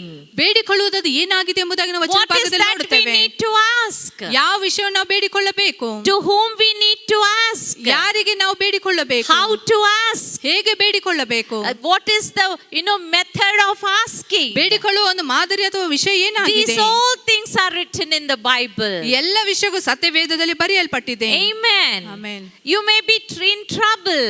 ನೀವು ಸಮಸ್ಯೆದಲ್ಲಿ ಇರಬಹುದು. There may be an attack of the enemy over your life. ವೈರಿ ನಿಮ್ಮ ಜೀವಿತದ ಮೇಲೆ ತನ್ನ ದಾಳಿ ಮಾಡ್ತಾ ಇರಬಹುದು. You may be suffering from a severe sickness that you cannot utter to any person. ಮತ್ತು ಯಾವ ವ್ಯಕ್ತಿಗೆ ಹೇಳಲಾರದ ಒಂದು ಬಹಳ ಒಂದು ರಹಸ್ಯವಾದ ಅನಾರೋಗ್ಯದಲ್ಲಿ ತೊಂದರೆಯಲ್ಲಿ ನೀವು ಬಳಲ್ತಾ ಇರಬಹುದು. You may be seeking God for various things. ಬೇರೆ ಬೇರೆ ವಿಷಯಗಳಿಗಾಗಿ ದೇವರನ್ನು ಹುಡುಕುತ್ತಾ ಇರಬಹುದು. Here Jesus is telling, ask so that you may be happy in this world. ಮತ್ತು ಯೇಸು ಸ್ವಾಮಿ ಹೇಳ್ತಾನೆ, ನೀವು ಬೇಡಿಕೊಳ್ಳಿರಿ, ಆಗ ಈ ಲೋಕದಲ್ಲಿ ನೀವು ಸಂತೋಷವಾಗಿ ಇರಬಹುದು ಎಂಬುದಾಗಿ. Jesus taught us to pray. ಯೇಸು ಸ್ವಾಮಿ ಪ್ರಾರ್ಥನೆ ಮಾಡುವುದನ್ನು ನಮಗೆ But many ಕಲಿಸಿಕೊಟ್ಟಿದ್ದಾನೆ. people do not know how to pray for themselves. ಮತ್ತು ಬಹಳಷ್ಟು ಜನರಿಗೆ ತಮಗೆ ಯಾವ ರೀತಿಯಾಗಿ ಪ್ರಾರ್ಥನೆ ಮಾಡಬೇಕೆಂಬುದಾಗಿ ಅವರಿಗೆ ಗೊತ್ತಿಲ್ಲ. They want somebody to pray for them. ಯಾರಾದ್ರೂ ಅವರಿಗಾಗಿ ಪ್ರಾರ್ಥಿಸಬೇಕೆಂಬುದಾಗಿ ಅವರು They ಬಯಸುತ್ತಾರೆ. ask the pastor to pray for them. ಸಭಾಪಾಲಕರು ಅವರಿಗೆ ಪ್ರಾರ್ಥನೆ ಮಾಡಬೇಕೆಂಬುದಾಗಿ ಅವರಲ್ಲಿ ಕೇಳಿಕೊಳ್ಳುತ್ತಾರೆ. They kneel down before prophets and request special prayers. ಪ್ರವಾದಿಗಳ ಮುಂದೆ ಮೊಣಕಾಲು ಊರುತ್ತಾ ವಿಶೇಷವಾದ ಪ್ರಾರ್ಥನೆ ಬೇಡಿಕೆಗಳನ್ನು ಹೇಳಿ ಪ್ರಾರ್ಥಿಸಲಿಕ್ಕೆ ಹೇಳುತ್ತಾರೆ. For your information, there is nothing wrong with being prayed for. ಯಾರಿಂದಾದ್ರೂ ಪ್ರಾರ್ಥನೆ ಮಾಡಿಸಿಕೊಳ್ಳುವುದರಲ್ಲಿ ಯಾವ ತಪ್ಪು ಏನೂ ಇಲ್ಲ. But God wants you to learn how to pray for yourselves. ನಿಮಗಾಗಿ ನೀವು ಯಾವ ರೀತಿಯಾಗಿ ಪ್ರಾರ್ಥಿಸಬೇಕೆಂಬುದಾಗಿ ದೇವರ ತಾನೇ ಹೇಳುತ್ತಾನೆ. Your Christian life should not depend on other person's prayer. ನಿಮ್ಮ ಕ್ರೈಸ್ತ ಜೀವಿತ ನೋಡುವಾಗ ಬೇರೆಯವರ ಪ್ರಾರ್ಥನೆ ಮೇಲೆ ನಿಮ್ಮ ಜೀವಿತವು ಅವಲಂಬಿತವಾಗಿರಬಾರದು. Somebody should not always pray for you. ಯಾರಾದರೂ ಯಾವಾಗಲೂ ನಿಮಗಾಗಿ ಅವರು ಪ್ರಾರ್ಥನೆ ಮಾಡಬೇಕಾಗಿಲ್ಲ. It is good for some time. ಯಾವುದಾದ್ರೂ ಒಂದು ಸಮಯದಲ್ಲಿ ಅದು ಒಳ್ಳೆಯದಾಗಿದೆ. But after a born again Christian, ಮತ್ತು ನೀವು ತಿರುಗಿ ಒಂದು ಹುಟ್ಟಿರುವ ವಿಶ್ವಾಸಿಗಳು ನೀವು you ಆಗಿರುವಾಗ should learn to grow to talk to God. ದೇವರೊಟ್ಟಿಗೆ ಪ್ರಾರ್ಥನೆ ಮಾಡುವುದರಲ್ಲಿ ಬೆಳೆಯುತ್ತಾ ನೀವು ಇರಬೇಕು. Jesus said, ಮತ್ತೆ ಯೇಸು ಸ್ವಾಮಿ ಆತನು ಹೇಳಿದನು, ask your Father. ನೀವು ತಂದೆಯಲ್ಲಿ ನೀವು ಬೇಡಿಕೊಳ್ಳುವಾಗ So you are supposed to be able to pray to him. ಮತ್ತು ಅದರ ಅರ್ಥ ಏನಂದ್ರೆ ನೀವು ಆತನಲ್ಲಿ ಪ್ರಾರ್ಥನೆ ಮಾಡಬೇಕಾಗಿದೆ. Amen. Hallelujah. Hallelujah. Go to James 5 verse 16. ಯಾಕೋಬನ ಪುಸ್ತಕ 5ನೇ ಅಧ್ಯಾಯ 16ನೇ ವಚನಕ್ಕೆ ನಮ್ಮ ಸತ್ಯವೇದ ನಾವು ತಿರುಗಿಸಿಕೊಳ್ಳೋಣ. James 5:16 says, ಯಾಕೋಬನ ಪುಸ್ತಕ 5ನೇ ಅಧ್ಯಾಯ 16ನೇ there ವಚನ, confess your sins to one another and pray for one another that you may be healed. The prayer of a righteous person has great power as it is working. Amen. ಹೀಗಿರಲು ನೀವು ಸ್ವಸ್ಥವಾಗಬೇಕಾದರೆ ನಿಮ್ಮ ಪಾಪಗಳನ್ನು ಒಬ್ಬರಿಗೊಬ್ಬರು ಅರಿಕೆ ಮಾಡಿ ಒಬ್ಬರಿಗೋಸ್ಕರ ಒಬ್ಬರು ದೇವರನ್ನು ಪ್ರಾರ್ಥಿಸಿರಿ. ನೀತಿವಂತನ ಅತ್ಯಾಸಕ್ತಿಯುಳ್ಳ ವಿಜ್ಞಾಪನೆಯು ಬಹು ಬಲವಾಗಿದೆ. Amen. Amen. So what does the verse says? The prayer of a righteous person has great power. ಮತ್ತು ನಾವಿಲ್ಲಿ ಏನ್ ನೋಡಿಕೊಳ್ಳುತ್ತೇವೆ, ನೀತಿವಂತನ ಒಂದು ಪ್ರಾರ್ಥನೆದ ಅತ್ಯಾಸಕ್ತಿವಾಗಿದೆ ಎಂಬುದಾಗಿ ನಾವು ನೋಡಿಕೊಳ್ಳುತ್ತೇವೆ. Do you believe that you are a righteous person? ನೀವು ನಂಬುತ್ತೀರಿ ನೀವು ನೀತಿವಂತನಾದ ವ್ಯಕ್ತಿಗಳಾಗಿದ್ದೀರಿ Then ಎಂಬುದಾಗಿ? you have great power.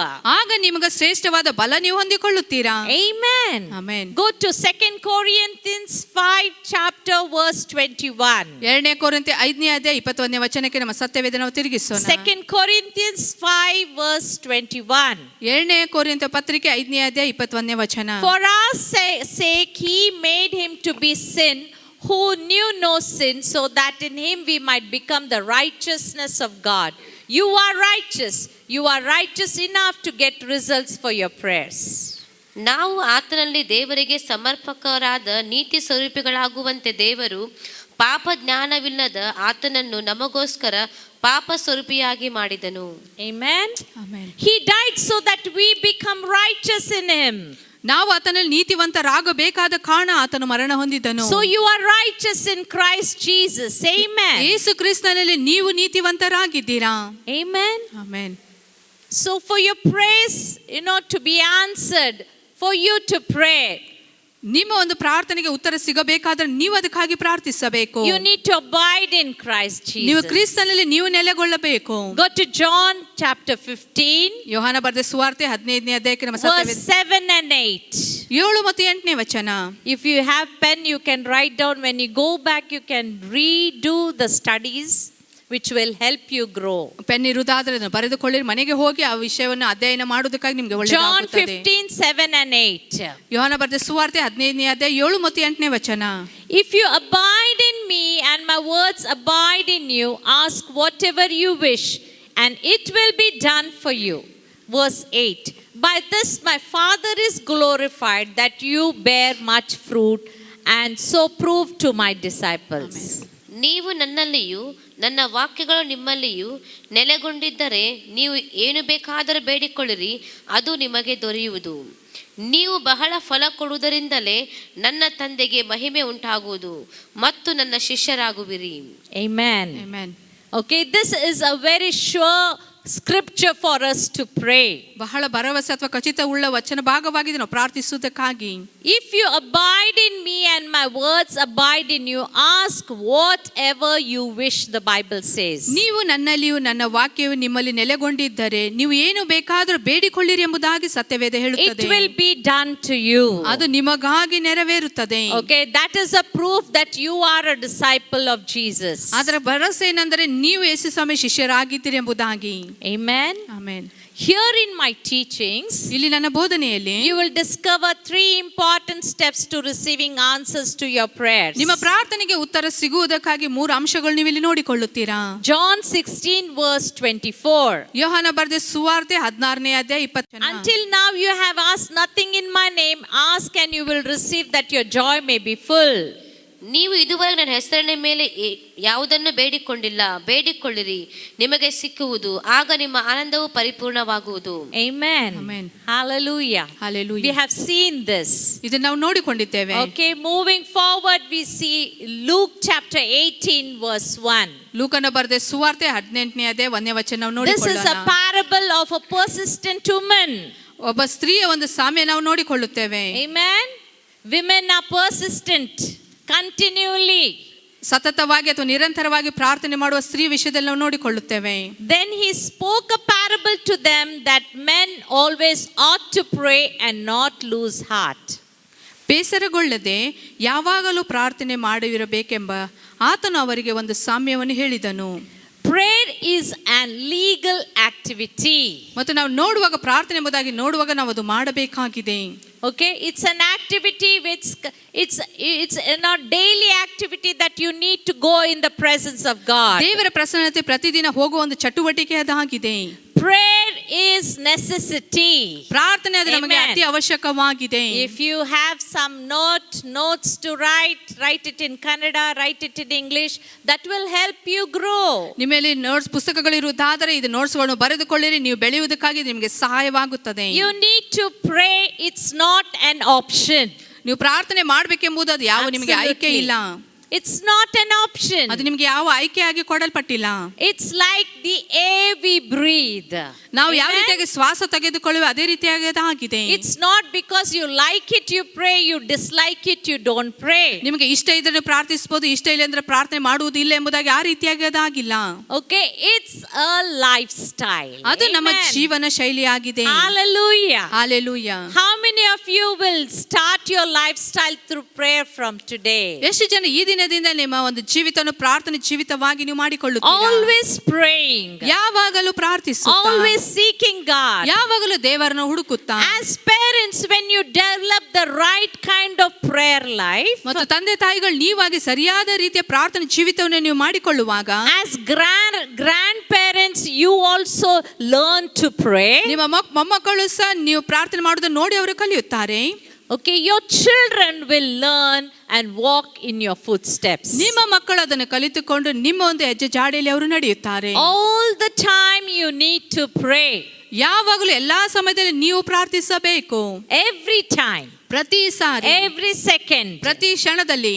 If you're going out and you're coming in, there should be prayers uttered. ನೀವು ಹೊರಗೆ ಹೋಗುವಾಗಲೂ ಒಳಗೆ ಬರುವಾಗಲೂ ನೀವು ಪ್ರಾರ್ಥನೆ ಮನೋಭಾವ ಉಳ್ಳವರು ನೀವು ಆಗಿರಬೇಕು. Or else if you do not pray, ಇಲ್ಲವಾದ್ರೆ ನೀವು ಪ್ರಾರ್ಥಿಸದಿದ್ದರೆ you will end up in temptations. ನೀವು ಶೋಧನೆಗೆ ಒಳಗಾಗುತ್ತೀರಾ. Amen. Amen. There will be an hindrance to grow close to the Lord. ದೇವರ ಹತ್ತಿರಕ್ಕೆ ನಿಕಟವಾಗಿ ಬೆಳೆಯುವುದಕ್ಕಾಗಿರುವ ಅಡ್ಡಿಗಳು ನಾವು ನೋಡಿಕೊಳ್ಳುತ್ತೇವೆ. And you will not produce any good results in your life. ನಿಮ್ಮ ಜೀವಿತದಲ್ಲಿ ಒಳ್ಳೆ ಯಾವ ಫಲಿತಾಂಶಗಳು ನೀವು ಹೊಂದಿಕೊಳ್ಳುವುದಿಲ್ಲ. Amen. Amen. You need to give God permission to interfere into your lives. ನಿಮ್ಮ ಜೀವಿತದಲ್ಲಿ ದೇವರು ಬರುವಂತೆ ಆತನಿಗೆ ಪರವಾನಿಗೆ ನೀವು ಕೊಡಬೇಕಾಗಿದೆ. You need to give what permission ನೀವು ಆತನಿಗೆ ಪರವಾನಿಗೆ ಕೊಡಬೇಕು ನಿಮ್ಮ to ಜೀವಿತದಲ್ಲಿ interfere ಬರುವುದಕ್ಕಾಗಿ, into your lives. ನಿಮ್ಮ ಜೀವಿತದಲ್ಲಿ ಕಾರ್ಯ ಮಾಡುವುದಕ್ಕಾಗಿ, Allow God to rule over your life. ನಿಮ್ಮ ಜೀವಿತದ ಮೇಲೆ ಆಳ್ವಿಕೆ ಮಾಡುವುದಕ್ಕಾಗಿ ದೇವರಿಗೆ ಅವಕಾಶ ಮಾಡಿಕೊಡಿರಿ. Allow God to rule your family. ನಿಮ್ಮ ಕುಟುಂಬದ ಮೇಲೆ ಆಳ್ವಿಕೆ ಮಾಡುವುದಕ್ಕಾಗಿ ದೇವರಿಗೆ ಅವಕಾಶ Allow ಮಾಡಿಕೊಡಿರಿ. God to rule your business. ನಿಮ್ಮ ವ್ಯವಹಾರ ಅಥವಾ ವ್ಯಾಪಾರವನ್ನು ಆಳ್ವಿಕೆ ಮಾಡುವುದಕ್ಕಾಗಿ ದೇವರಿಗೆ ಅವಕಾಶ Allow ಮಾಡಿಕೊಡಿ. God to rule your job.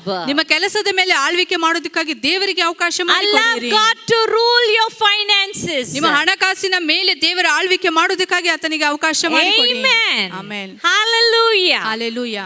When you allow God to rule, ದೇವರ ಆಳ್ವಿಕೆ ಮಾಡೋದಕ್ಕಾಗಿ ನೀವು ಅವಕಾಶ ಮಾಡಿಕೊಡುವಾಗ, that's where your prayers are answered. ಆ ರೀತಿಯಾಗಿ ನಿಮ್ಮ ಪ್ರಾರ್ಥನೆಗೆ ಉತ್ತರ ಸಿಗುತ್ತದೆ. Abide in Christ. ಕ್ರಿಸ್ತನಲ್ಲಿ ನೀವು ನೆಲೆಗೊಳ್ಳಬೇಕು. John 15:7 says, ಯೋಹಾನ 15:7 ಹೇಳುತ್ತದೆ, if you abide in me and my words abide in you, you will ask whatever you desire and it shall be done for you. ನೀವು ನನ್ನಲ್ಲಿಯೂ ನನ್ನ ವಾಕ್ಯವು ನಿಮ್ಮಲ್ಲಿ ನೆಲೆಗೊಂಡಿರುವಾಗ ನನ್ನ ನಾಮದಲ್ಲಿ ನೀವೇನು ಕೇಳಿಕೊಳ್ಳುವಾಗ ನಿಮಗೆ ಅದು ಸಿಗುತ್ತದೆ ಎಂಬುದಾಗಿ ಆತನು ಹೇಳುತ್ತಾನೆ. Amen. Amen. You should allow God to do it for you. ನಿಮಗಾಗಿ ದೇವರದನ್ನು ಮಾಡುವುದಕ್ಕಾಗಿ ಆತನಿಗೆ ಅವಕಾಶ Abiding in ಮಾಡಿಕೊಡಿರಿ. Christ is an important key to receiving any type of response from the Lord. ಕ್ರಿಸ್ತನಲ್ಲಿ ನೆಲೆಗೊಂಡಿರುವಾಗ ಯಾವುದೇ ರೀತಿಯ ಒಂದು ಪ್ರಾರ್ಥನೆಗೆ ಉತ್ತರ ಸಿಗುವುದಕ್ಕಾಗಿ ಅದು ನಮಗೆ ಬೀಗದ ಕೈ ಆಗಿದೆ. Hallelujah. Hallelujah. Because abiding in God's word, abiding in His presence is very, very important. ಯಾಕೆಂದ್ರೆ ದೇವರಲ್ಲಿ ನೆಲೆಗೊಳ್ಳುವುದು, ದೇವರ ಪ್ರಸನ್ನತೆ ಇರುವುದು ಅತಿ ಪ್ರಾಮುಖ್ಯವಾಗಿದೆ. It is like the prodigal son in the story in the New Testament. ಹೊಸ ಒಡಂಬಡಿಕೆಯಲ್ಲಿ ಕಳೆದು ಹೋದ ಮಗನ ಯಾವ ರೀತಿಯ ಕಥೆ ಇದೆ ಆ ರೀತಿಯಾಗಿ He left the home. ಆತನ ಮನೆಯನ್ನು ಬಿಟ್ಟು He ಆತನು left ಹೋಗುತ್ತಾನೆ. all the the good things of the family and he went away. ಕುಟುಂಬದಲ್ಲಿರುವ ಎಲ್ಲ ಒಳ್ಳೆ ಸಂಗತಿಗಳನ್ನು ಬಿಟ್ಟು ಆತನು ದೂರ ಹೋಗುತ್ತಾನೆ. He did not stay in the house. ಆತನು ಮನೆಯಲ್ಲಿ ಇರಲಿಲ್ಲ. His life was messed up. ಆತನ ಜೀವಿತ ಗೊಂದಲಕ್ಕೆ ಒಳಗಾಗಿತ್ತು. So people of God, ಆದ ಕಾರಣ ದೇವ ಜನರೇ, staying in fellowship is very important key to receiving the blessings of the Lord. ಅನುನ್ನತಿಯಲ್ಲಿ ಕೂಡಿಕೊಂಡು ಇರುವುದು ಅತಿ ಪ್ರಾಮುಖ್ಯವಾದ, ಆಗ ಮಾತ್ರ ದೇವರ ಒಂದು ಬೀಗದ ಕೈ ಅಥವಾ ಪ್ರಾರ್ಥನೆ ಬೀಗದ ಕೈನ ಹೊಂದಿಕೊಳ್ಳುತ್ತೇವೆ. Another important thing, ಇನ್ನೊಂದು ಪ್ರಾಮುಖ್ಯವಾದ ಒಂದು ವಿಷಯ, it's important for God's word to be in you. ದೇವರ ವಾಕ್ಯ ನಿಮ್ಮ ಒಳಗೆ ಇರುವುದು ಅದು ಅತಿ ಪ್ರಾಮುಖ್ಯವಾಗಿದೆ. God does not do anything outside his word. ದೇವರು ತನ್ನ ವಾಕ್ಯಕ್ಕೆ ಹೊರತು ಬೇರೆ ಯಾವ ಸಂಗತಿಗಳನ್ನು ಮಾಡುವುದಿಲ್ಲ. God's word will direct you in your relationship with him. ಆತನೊಟ್ಟಿಗೆ ಇರುವ ಸಂಬಂಧದಲ್ಲಿ ದೇವರ ವಾಕ್ಯ ನಿಮಗೆ ಮಾರ್ಗದರ್ಶನವಾಗಿ ಅದನ್ನು ನಡೆಸುತ್ತದೆ. God's word directs you in prayer life. ಮತ್ತು ದೇವರ ವಾಕ್ಯ ನಿಮ್ಮ ಪ್ರಾರ್ಥನೆ ಜೀವಿತದಲ್ಲಿ ನಿಮಗೆ ಮಾರ್ಗದರ್ಶನವಾಗಿ ಇರುತ್ತದೆ. And God does not answer foolish prayers. ಮತ್ತು ಮೂರ್ಖತನದ ಪ್ರಾರ್ಥನೆಗೆ ದೇವರು ಉತ್ತರ ಕೊಡುವುದಿಲ್ಲ. Neither does he do things against his word. ಮತ್ತು ಆತನು ತನ್ನ ವಾಕ್ಯಕ್ಕೆ ವಿರುದ್ಧವಾಗಿ ಯಾವ ಸಂಗತಿಗಳು ಅಥವಾ ವಿಷಯಗಳನ್ನು So if ಮಾಡುವುದಿಲ್ಲ. you want your prayers to be heard by God, stay in the word. ನಿಮ್ಮ Amen. ಪ್ರಾರ್ಥನೆ ದೇವರಿಗೆ ಕೇಳಿಸಿಕೊಂಡು ಅದಕ್ಕೆ ಉತ್ತರ ಕೊಡಬೇಕೆಂಬುದಾಗಿ ಇರುವುದಾದರೆ ನೀವು ಸರಿಯಾಗಿ ನೀವಿರಬೇಕು. I'll give you a scripture. ಒಂದು ವಚನ ಭಾಗ ನಿಮಗೆ ನಾನು Go to ಕೊಡ್ತೇನೆ. Psalms 119. ಕೀರ್ತನೆ 119ಕ್ಕೆ ನಾವು ಹೋಗೋಣ. Verse 133. 133 ವಚನ. What does the word of God says? ದೇವರ ವಾಕ್ಯ ಏನು ಹೇಳುತ್ತದೆ? Order my steps in thy word, and let not any iniquity have dominion over me. Psalms 119 verse 133.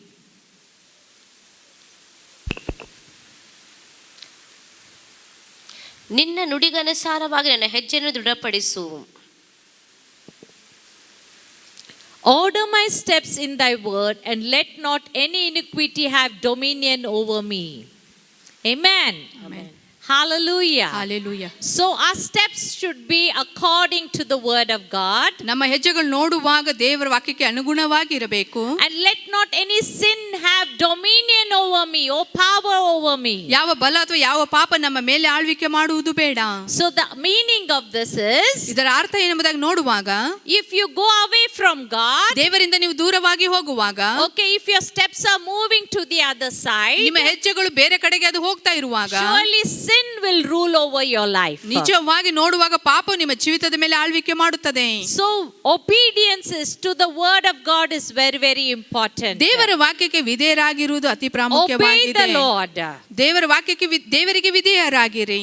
1 John 3:22 the Bible says, 1 ಯೋಹಾನ 3:22 ಸತ್ಯವೇದ ಹೇಳುತ್ತದೆ, and whatever we ask we receive from him, because we keep his commandments and do what pleases him.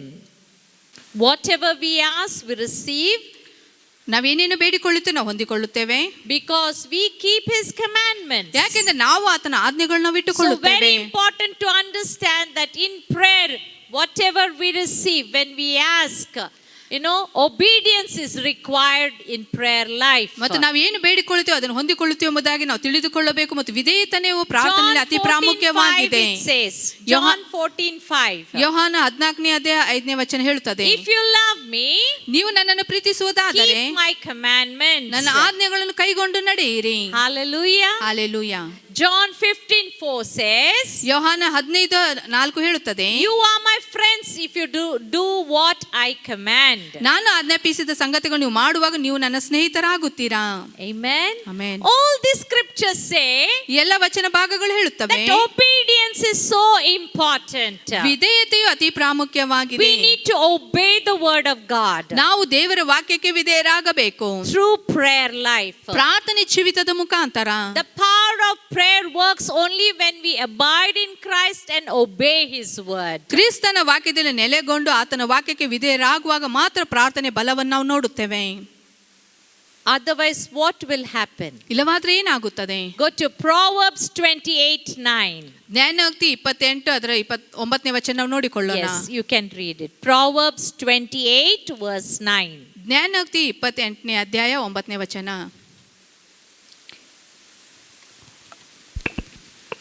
Yes. ಧರ್ಮೋಪದೇಶಕ್ಕೆ ಕಿವಿಗೊಡು, ಮಾಡುವ ಪ್ರಾರ್ಥನೆಯು ಅಸಹ್ಯ. Amen. Amen. If one turns away his ear from hearing the law, ಮತ್ತು ಧರ್ಮೋಪದೇಶವನ್ನು ಕೇಳಿಸಿಕೊಳ್ಳದೆ ತನ್ನ ಕಿವಿಯನ್ನು ತಿರುಗಿಸಿಕೊಳ್ಳುವಾಗ even his prayer is an abomination. ಮತ್ತು ಆತನ ಪ್ರಾರ್ಥನೆ ಅದು ಅಸಹ್ಯವಾಗಿದೆ. Oh my God. Have you understood this? ಇದನ್ನು ನೀವು ಅರ್ಥ ಮಾಡಿಕೊಂಡಿದ್ದೀರೋ? Turn away. ಅದು ನಾವು ಅದರಿಂದ ತಿರುಗಿಕೊಳ್ಳುವಾಗ, Moving away from the presence of God. ದೇವರ ಪ್ರಸನ್ನವಾಗಿ ನಾವು ಹೋಗುವಾಗ, Doing what you're doing something which is not according to the word of God. ದೇವರ ವಾಕ್ಯಕ್ಕೆ ಅನುಗುಣವಾಗಿ ಇಲ್ಲದ ಸಂಗತಿಗಳನ್ನು ನೀವು ಮಾಡುವಾಗ, So the Bible is very clear. ಸತ್ಯವೇದದಲ್ಲಿ ಸ್ಪಷ್ಟವಾಗಿ ಅದು ಹೇಳುತ್ತಾ ಇದೆ. If one turns away his ears from hearing the law, ಧರ್ಮೋಪದೇಶವನ್ನು ಕೇಳದೆ ಕಿವಿಯನ್ನು ತಿರುಗಿಸಿಕೊಳ್ಳುವವನು, a prayer is an abomination. It is a disgrace. ಮತ್ತು ಆತನು ಮಾಡುವ ಪ್ರಾರ್ಥನೆ ಅದು ಅಸಹ್ಯವಾಗಿದೆ ಎಂಬುದಾಗಿ ನಾವು ನೋಡಿಕೊಳ್ಳುತ್ತೇವೆ. Hallelujah. Hallelujah. These above scriptures are very clear that God answers prayers of people who obey him. ಮತ್ತು ಇಲ್ಲಿ ಸ್ಪಷ್ಟವಾಗಿ ನಾವು ನೋಡಿಕೊಳ್ಳುತ್ತೇವೆ, ಯಾರು ದೇವರಿಗೆ ವಿಧೇಯರಾಗುತ್ತಾರೆ ಅವರಿಗೆ ಮಾತ್ರ ದೇವರ ಪ್ರಾರ್ಥನೆಗೆ ಉತ್ತರ ಕೊಡುತ್ತಾನೆ. If you are not living a life of obedience, ವಿಧೇಯತೆ ಜೀವಿತ ನೀವು ಜೀವಿಸದಿದ್ದರೆ, if you are disobedient, ಅವಿಧೇಯರ ನೀವು ಆಗಿರುವಾಗ God will never honor your prayers. ದೇವರ ಪ್ರಾರ್ಥನೆಗೆ ಎಂದಿಗೂ ಗೌರವಿಸುವುದಿಲ್ಲ. That's what the Bible says. ಅದೇ ಸತ್ಯವೇದ ಹೇಳುತ್ತದೆ. Go to Psalm 66 verse 18. ಕೀರ್ತನೆ 66ನೇ ಒಂದು ಅಧ್ಯಾಯ ಅದರ 18ನೇ ವಚನಕ್ಕೆ ಹೋಗೋಣ. Go to Psalm 66 verse 18. ಕೀರ್ತನೆ 66 ಅದರ 18ನೇ ವಚನ. If I regard iniquity in my heart, the Lord will not hear. ನಾನು ಕೆಟ್ಟಡದ ಮೇಲೆ ಮನಸ್ಸಿಟ್ಟಿದ್ದರೆ ಸ್ವಾಮಿಯು ನನ್ನ ವಿಜ್ಞಾಪನೆಯನ್ನು ಕೇಳುತ್ತಿದ್ದಿಲ್ಲ. ಹೇಳ್ರಿ ನಿಮ್ ಬಾಜುದವ್ರಿಗೆ, ನಿಮ್ಮ ಪಕ್ಕದವ್ರಿಗೆ ಹೇಳ್ರಿ. Okay, say it. ನೀವು ಹೇಳಿರಿ. If you regard iniquity in your heart, the Lord will not hear you. ನಿಮ್ಮ ಮನಸ್ಸಿನಲ್ಲಿ ನೀವು ಕೆಟ್ಟತನವನ್ನು ಇಟ್ಟುಕೊಳ್ಳುವುದಾದರೆ ನಿಮ್ಮ ಸ್ವಾಮಿ ನಿಮ್ಮ ವಿಜ್ಞಾಪನೆಯನ್ನು ಕೇಳುವುದಿಲ್ಲ. Amen. Amen. It is very true. ಅದು ಸತ್ಯವಾಗಿದೆ. If you have sin, ನಿಮ್ಮಲ್ಲಿ ಪಾಪ ಇರುವುದಾದರೆ, if you have hatred, ನಿಮ್ಮಲ್ಲಿ ದ್ವೇಷ ಇರುವುದಾದರೆ, you have jealousy, ಹೊಟ್ಟೆ ಕಿಚ್ಚು ನಿಮ್ಮಲ್ಲಿ ಇರುವುದಾದರೆ, you have against somebody, ಯಾರ ವಿರುದ್ಧವಾಗಿ ಏನೋ ವಿಷಯ ನೀವು ಇಟ್ಟುಕೊಳ್ಳುವುದಾದರೆ, you have any iniquity in your heart, ನಿಮ್ಮ ಮನಸ್ಸಿನಲ್ಲಿ ಯಾವ ಕೆಟ್ಟತನ ನೀವು the ಇಟ್ಟುಕೊಳ್ಳುವುದಾದರೆ, Lord will not hear it. ದೇವರು ನಿಮ್ಮನ್ನು ಕೇಳಿಸಿಕೊಳ್ಳುವುದಿಲ್ಲ. Amen. Amen. Does your heavenly Father answer the prayers of the disobedient children? ಅವಿಧೇಯರಾದ ಮಕ್ಕಳ ಒಂದು ಪ್ರಾರ್ಥನೆಗೆ ದೇವರತನು ಉತ್ತರ ಕೊಡುತ್ತಾನೋ?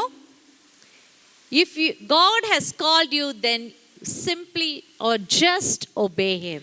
ದೇವರು ನಿಮ್ಮನ್ನು ಕರೆಯುವುದಾದರೆ ನೀವು ಸುಮ್ಮನೆ ಅದಕ್ಕೆ ವಿಧೇಯರಾಗಿರಿ. Your obedience open doors for answers to your prayers. ನಿಮ್ಮ ವಿಧೇಯತೆ ನೋಡುವಾಗ ನಿಮ್ಮ ಪ್ರಾರ್ಥನೆಗೆ ಉತ್ತರದ ಒಂದು ಬಾಗಿಲುಗಳು ತೆರೆಯುವಂತದ್ದಾಗಿದೆ.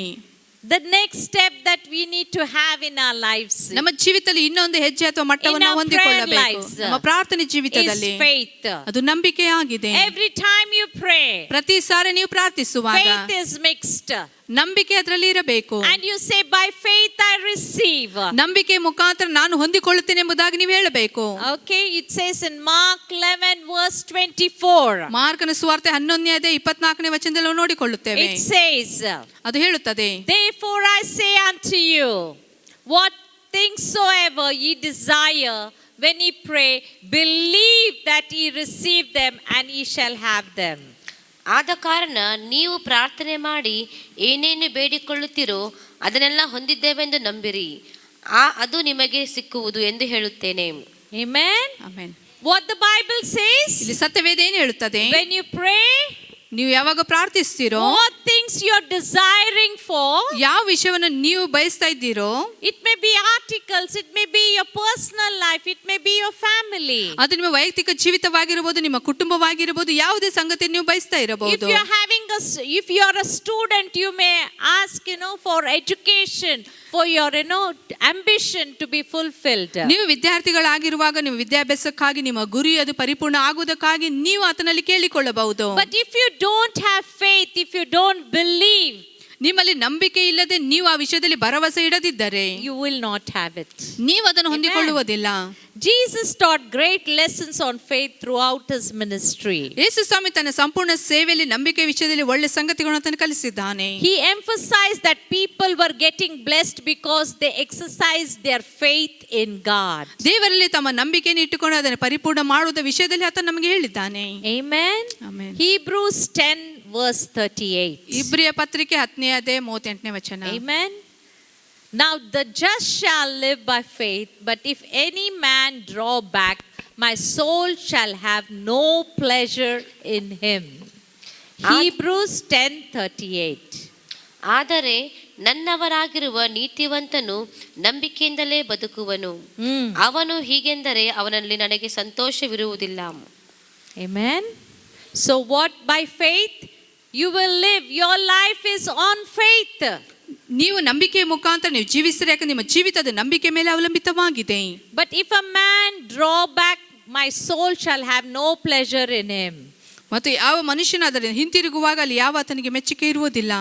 God is saying that if you withdraw yourself away from faith, ಮತ್ತು ನಂಬಿಕೆಯಿಂದ ನಿಮ್ಮನ್ನು ನೀವು ದೂರವಾಗಿ He will ಇಟ್ಟುಕೊಳ್ಳುವಾಗ not be pleased with you. ಆತ ನಿಮ್ಮೊಟ್ಟಿಗೆ ಆತನು ಮೆಚ್ಚಿಕೊಳ್ಳುವುದಿಲ್ಲ. I strongly believe that faith is extremely important in our lives. ನಾನು ಬಲವಾಗಿ ನಂಬುತ್ತೇನೆ, ನಂಬಿಕೆ ನಮ್ಮ ಜೀವಿತದಲ್ಲಿ ಅತಿ ಪ್ರಾಮುಖ್ಯವಾಗಿದೆ. With prayer you need to fix faith. ನಾವು ಪ್ರಾರ್ಥನೆ ಮುಖಾಂತರ ನೀವು ನಂಬಿಕೆಯನ್ನು ನೀವು ಕೂಡಿಸಬೇಕು. The Bible says without faith it is impossible to please God. ನಂಬಿಕೆ ಇಲ್ಲದೆ ದೇವರನ್ನು ಮೆಚ್ಚಿಸುವುದು ಅಸಾಧ್ಯ ಎಂಬುದಾಗಿ ಸತ್ಯವೇದ Hebrews ಹೇಳುತ್ತದೆ. 11:6. ಇಬ್ರಿಯ ಪತ್ರಿಕೆ 11ನೇ ಅಧ್ಯಾಯ 6ನೇ ವಚನ ಹೇಳುತ್ತದೆ. Without faith it is impossible to please him. ನಂಬಿಕೆ ಇಲ್ಲದೆ ದೇವರನ್ನು ಮೆಚ್ಚಿಸುವುದು ಅಸಾಧ್ಯ ಎಂಬುದಾಗಿ ನಾವು For he ನೋಡಿಕೊಳ್ಳುತ್ತೇವೆ. that cometh to God must believe that he is, ದೇವರ ಬಳಿಗೆ ಬರುವವನು ದೇವರು ಇದ್ದಾನೆ ಎಂಬುದಾಗಿ ಅವರು ನಂಬಬೇಕು. and that he is a rewarder of them that diligently seek him. ಮತ್ತು ಸತತ ತನ್ನನ್ನು ಹುಡುಕುವವರಿಗೆ ಪ್ರತಿಫಲ ಕೊಡುತ್ತಾನೆ ಎಂದು ಅವರು ನಂಬಬೇಕಾಗಿದೆ. Amen. Amen. Hallelujah. Hallelujah. Scriptures are very beautiful. ವಚನ ಭಾಗ You ಬಹಳ meditate ಸುಂದರವಾಗಿದೆ. it day and night, you won't get tired. ಹಗಲು ರಾತ್ರಿ ಅದರ ಮೇಲೆ ಧ್ಯಾನ ಮಾಡುವಾಗ ನೀವು ಎಂದಿಗೂ ಆಯಾಸಗೊಳ್ಳುವುದಿಲ್ಲ. It's the food for our soul. ಯಾಕೆಂದ್ರೆ ಅದು ನಮ್ಮ ಆತ್ಮಕ್ಕೆ ಆಹಾರವಾಗಿದೆ. Without faith it is highly impossible to please God. ನಂಬಿಕೆ ಇಲ್ಲದ ದೇವರನ್ನು ಮೆಚ್ಚಿಸುವುದು ಅಸಾಧ್ಯವಾಗಿದೆ. When you believe that your breakthrough is on the way, ಮತ್ತು ನೀವು ನಿಮ್ಮ ಬಿಡುಗಡೆ ನಿಮ್ಮ ಮಾರ್ಗದಲ್ಲಿದೆ ಎಂಬುದಾಗಿ ನೀವು ನಂಬುವಾಗ God is so pleased with you. ದೇವರು ನಿಮ್ಮಲ್ಲಿ ಬಹಳ ಆತನ ಮೆಚ್ಚುಗೆ ಉಳ್ಳವನಾಗಿರುತ್ತಾನೆ.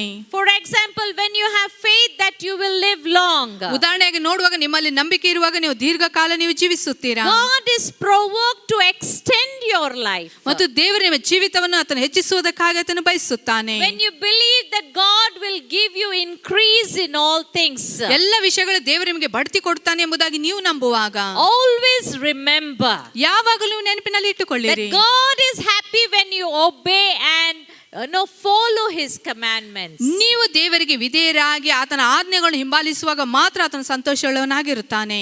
Amen. Amen. Are you following, people of God? ದೇವ ಜನರು ನೀವು ಆತನನ್ನು ಹಿಂಬಾಲಿಸ್ತಾ ಇದ್ದೀರೋ? Does this thing interest you?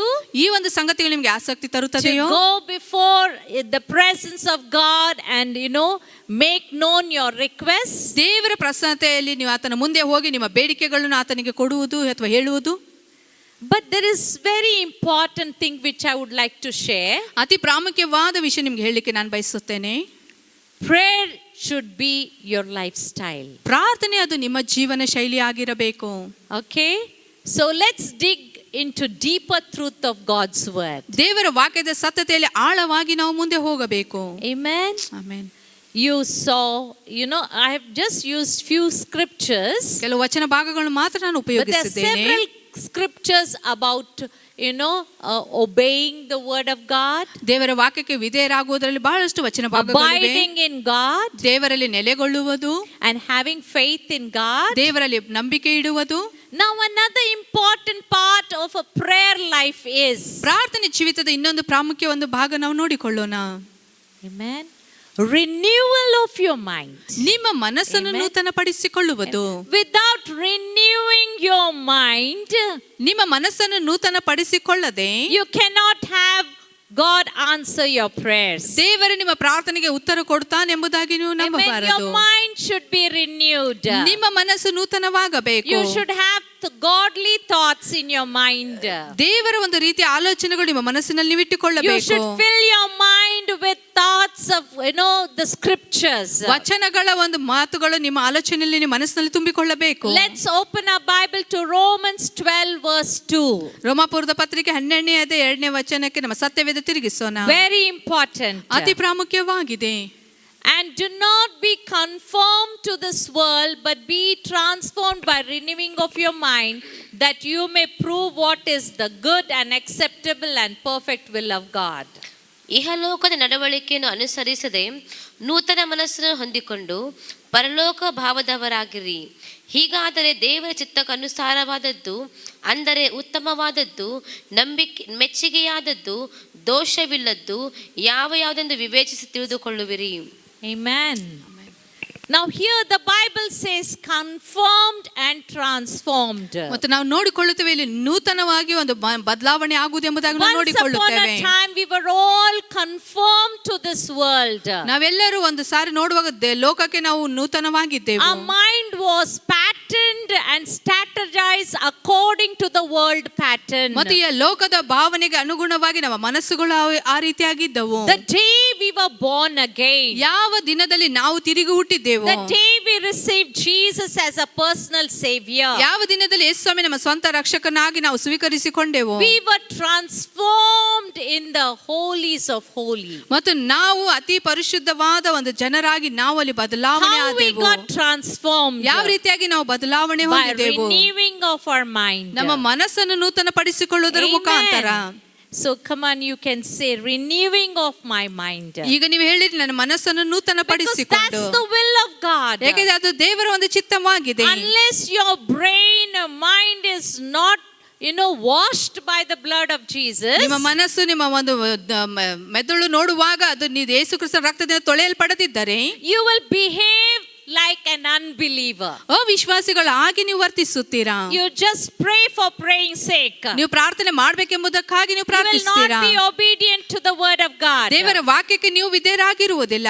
You will not follow God's word. ದೇವರ ವಾಕ್ಯವನ್ನು ನೀವು ಹಿಂಬಾಲಿಸುವುದಿಲ್ಲ. That is conforming to the world. ಅದು ಲೋಕಕ್ಕೆ ನಾವು ಅನುಗುಣವಾಗಿದೆ ಎಂಬುದಾಗಿ ತೋರಿಸುತ್ತದೆ. The Bible says, but be ye transformed by renewing of your mind. ನಿಮ್ಮ ಒಂದು ಮನಸ್ಸನ್ನು ನೂತನಪಡಿಸಿಕೊಳ್ಳುವುದರ ಮುಖಾಂತರ ನೀವು ಬದಲಾವಣೆ To ಹೊಂದಿಕೊಳ್ಳುತ್ತೀರಾ. receive answers for all kinds of prayers that you are praying ನೀವು ಪ್ರಾರ್ಥನೆ ಮಾಡುವ ಎಲ್ಲ ರೀತಿಯ ಒಂದು ಪ್ರಾರ್ಥನೆಗೆ ಉತ್ತರ ಹೊಂದಿಕೊಳ್ಳಬೇಕಾದರೆ is to renew your mind. ನಿಮ್ಮ ಮನಸ್ಸನ್ನು ನೂತನಪಡಿಸಿಕೊಳ್ಳಿರಿ. It's a very essential part of your prayer life. ನಿಮ್ಮ ಪ್ರಾರ್ಥನೆ ಜೀವಿತಕ್ಕಿರುವ ಪ್ರಾಮುಖ್ಯವಾದ ವಿಷಯ ಇದಾಗಿದೆ. Can you say, ನೀವು ಅದನ್ನು ಹೇಳಬಹುದು? I renew my mind? Amen. Amen. In Christ Jesus. Unless you start thinking the way God thinks, nothing is going to change in your life. ದೇವರು ಯಾವ ರೀತಿಯಾಗಿ ಆಲೋಚನೆ ಮಾಡ್ತಾನೆ ಆ ರೀತಿಯಾಗಿ ನೀವು ಆಲೋಚನೆ ಮಾಡದೆ ಹೊರತು ನಿಮ್ಮ ಯಾವುದೇ ರೀತಿಯಲ್ಲಿ ನೀವು ಬದಲಾವಣೆ ಆಗುವುದಿಲ್ಲ. The way you think. ನಿಮಗೆ ಯಾವ ರೀತಿಯಾಗಿ ಬೇಕು ಆ ರೀತಿಯಾಗಿ ನೀವು ಆಲೋಚಿಸುತ್ತೀರಾ. For your prayers to be answered, ನಿಮ್ಮ ಪ್ರಾರ್ಥನೆಗೆ ಉತ್ತರ ಬೇಕಾದರೆ your minds need to be transformed. ನಿಮ್ಮ ಮನಸ್ಸು ಅಲ್ಲಿ ಬದಲಾವಣೆ ಅಥವಾ ನೂತನ Now what ಆಗಬೇಕು. is transformed? ಅಲ್ಲಿ ಬದಲಾವಣೆ ಆಗುವುದೇನಾಗಿದೆ? It is something that it needs to be altered.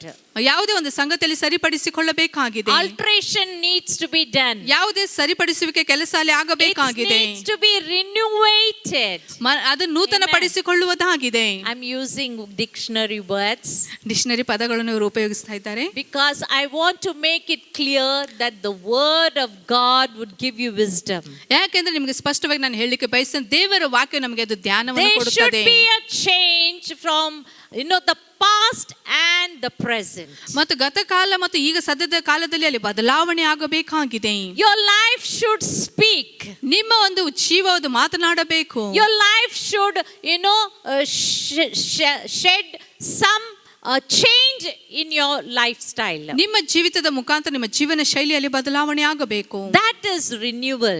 ಅದು ನೂತನ That ಪಡಿಸುವಿಕೆ is ಆಗಿದೆ. transformation. ಅದು ರೂಪಾಂತರವಾಗುವುದು ಅಥವಾ Not ಬದಲಾವಣೆ the- ಆಗುವುದಾಗಿದೆ. Every time I say not the outward transformation, ಪ್ರತಿ ಸಾರಿ ಹೇಳ್ತೇನೆ, ಹೊರಗಿನಿಂದ ಬದಲಾವಣೆ ಆಗುವುದಲ್ಲ, not the outward appearance. ಹೊರಗಿನಿಂದ ತೋರ್ಪಡಿಸುವಿಕೆ ಮಾತ್ರ ಅಲ್ಲ, There should be a transformation in your heart and in your mind. ನಿಮ್ಮ ಹೃದಯದಲ್ಲಿ ನಿಮ್ಮ ಮನಸ್ಸಿನಲ್ಲಿ ಅಲ್ಲಿ The ಬದಲಾವಣೆಗಳಾಗಬೇಕು. way you think, ಯಾವ ರೀತಿಯಾಗಿ ನೀವು the way ಆಲೋಚಿಸುತ್ತೀರಾ, you behave, ಯಾವ ರೀತಿಯಾಗಿ ನೀವು the ವರ್ತಿಸುತ್ತೀರಾ, way you talk ಯಾವ ರೀತಿಯಾಗಿ ನೀವು ಮಾತನಾಡುತ್ತೀರಾ, should be according to the word of God. ಅದು ದೇವರ ವಾಕ್ಯಕ್ಕೆ ಅನುಗುಣವಾಗಿರಬೇಕು. Amen. Amen. Hallelujah. The scripture says in Proverbs 23:7. ಜ್ಞಾನೋಕ್ತಿ 23ನೇ ಅಧ್ಯಾಯ 7ನೇ ವಚನದಲ್ಲಿ ಈ ರೀತಿಯಾಗಿ ಅದು ಹೇಳುತ್ತದೆ. Proverbs 23:7. ಜ್ಞಾನೋಕ್ತಿ 23ನೇ ಅಧ್ಯಾಯ 7ನೇ The first ವಚನ, part. ಮೊದಲನೇ ಒಂದು ಭಾಗ. For as he thinketh in his heart, so is he. Amen. ಅವನು ತನ್ನ ಒಳಗಿನ ಯೋಚನೆಯಂತೆಯೇ ಇದ್ದಾನೆ. Ah. Amen. Amen. See, what is man? ಮನುಷ್ಯನು ಯಾವ ರೀತಿಯಾಗಿದ್ದಾನೆ, How is human? ಮನುಷ್ಯರು ಯಾವ ರೀತಿಯಾಗಿ ನಾವಿದ್ದೇವೆ, For as he thinketh, ಯಾವ ರೀತಿಯಾಗಿ ನಾವು ಆಲೋಚನೆ so ಮಾಡುತ್ತೇವೆ, is he. ಅದೇ ರೀತಿಯಾಗಿ ಆತನು ಇರುತ್ತಾನೆ. It is for us. ಅದು ನಮಗಾಗಿದೆ. Okay, how we are, ನಾವು ಯಾವ ರೀತಿಯಾಗಿದ್ದೇವೆ, what we think, ನಾವು ಏನು ಆಲೋಚನೆ is ಮಾಡುತ್ತೇವೆ, that's how we behave on the outward appearance. ಮತ್ತು ಅದೇ ರೀತಿಯಾಗಿ ಹೊರಗಿನ ತೋರ್ಪಡಿಸುವಿಕೆ ಯಾವ ರೀತಿಯಾಗಿ ನಾವು ವರ್ತಿಸುತ್ತೇವೆ. Dear church, ಪ್ರಿಯ ಒಂದು ಸಭೆ, my people of God, ನನ್ನ ದೇವ ಜನರೇ, okay, these few times that I receive an invitation to share the word of God, ದೇವರ ವಾಕ್ಯ ಹೇಳುವುದಕ್ಕಾಗಿ ನಮಗೆ ಕೊಟ್ಟಿರುವ ಒಂದು ಅವಕಾಶ, ಆಹ್ವಾನವನ್ನು ನಾನು I take ಸ್ವೀಕರಿಸಿಕೊಂಡು the best opportunity to study the word of God. ನಾನು ಒಳ್ಳೆ ಅವಕಾಶ ಎಂಬುದಾಗಿ ಹೇಳಿಕೊಂಡು ದೇವರ ವಾಕ್ಯವನ್ನು ನಾನು ಅಧ್ಯಯನ ಮಾಡಿದೆ. And I say, okay, Lord, what you want me to share to my people? ಕರ್ತನೇ, ನನ್ನ ಜನರಿಗೆ ನಾನು ಏನು ಹಂಚಬೇಕು, ನಾನು ಏನು ಹೇಳಬೇಕು, Because the spirit realm is totally different from this world. ಈ ಲೋಕಕ್ಕಿಂತ ನಮ್ಮ ಒಂದು ಆತ್ಮಿಕ ಒಂದು ಲೋಕ ಅದು ವ್ಯತ್ಯಸ್ತವಾಗಿದೆ, ಬೇರೆ ಆಗಿದೆ. What you think that you are as a personality, ಮತ್ತು ನೀವು ಏನನ್ನು ಆಲೋಚನೆ ಮಾಡುತ್ತೇವೆ, ನೀವು ವೈಯಕ್ತಿಕವಾಗಿ ನೀವು ಅದೇ ರೀತಿಯಾಗಿ ನೀವು ಇದ್ದೀರಾ. the way you think will be the condition of your life. ನೀವು ಯಾವ ರೀತಿಯಾಗಿ ಆಲೋಚನೆ ಮಾಡುತ್ತೀರಾ, ಅದೇ ನಿಮ್ಮ ಜೀವಿತದ ಒಂದು ಪರಿಸ್ಥಿತಿ If ಆಗಿದೆ. you are thinking I am poor, ನಾನು ಬಡವನೆಂಬುದಾಗಿ ನೀವು I am ಆಲೋಚಿಸುವಾಗ helpless, ನಾನು ಒಂದು ಸಹಾಯ ಇಲ್ಲದ ನಿರೀಕ್ಷೆ then so ಇಲ್ಲದವನಾಗಿದೆ, are you.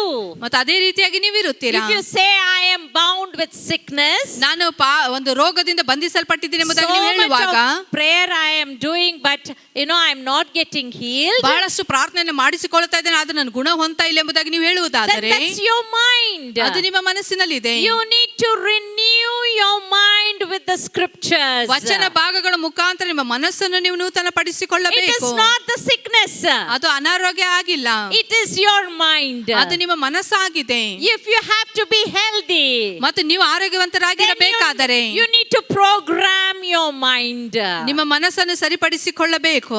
Are you getting church? ಸಭೆ ನಿಮ್ಗೆ ಅರ್ಥ ಆಗ್ತಾ ಇದೆಯೋ? Amen. ಆಮೆನ್.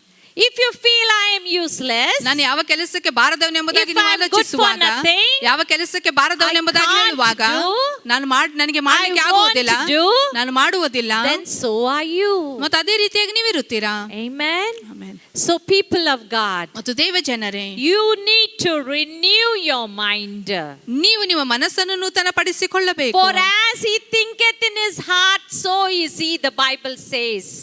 ಯಾವ ರೀತಿಯಾಗಿ ನೀವು ಹೃದಯದಲ್ಲಿ ಆಲೋಚನೆ ಮಾಡುತ್ತೀರಾ, ಅದೇ ರೀತಿಯಾಗಿ ನೀವು ಇರುತ್ತೀರಿ ಎಂಬುದಾಗಿ ಸತ್ಯವೇದ ಹೇಳುತ್ತದೆ. Change will come only when you renew your mind.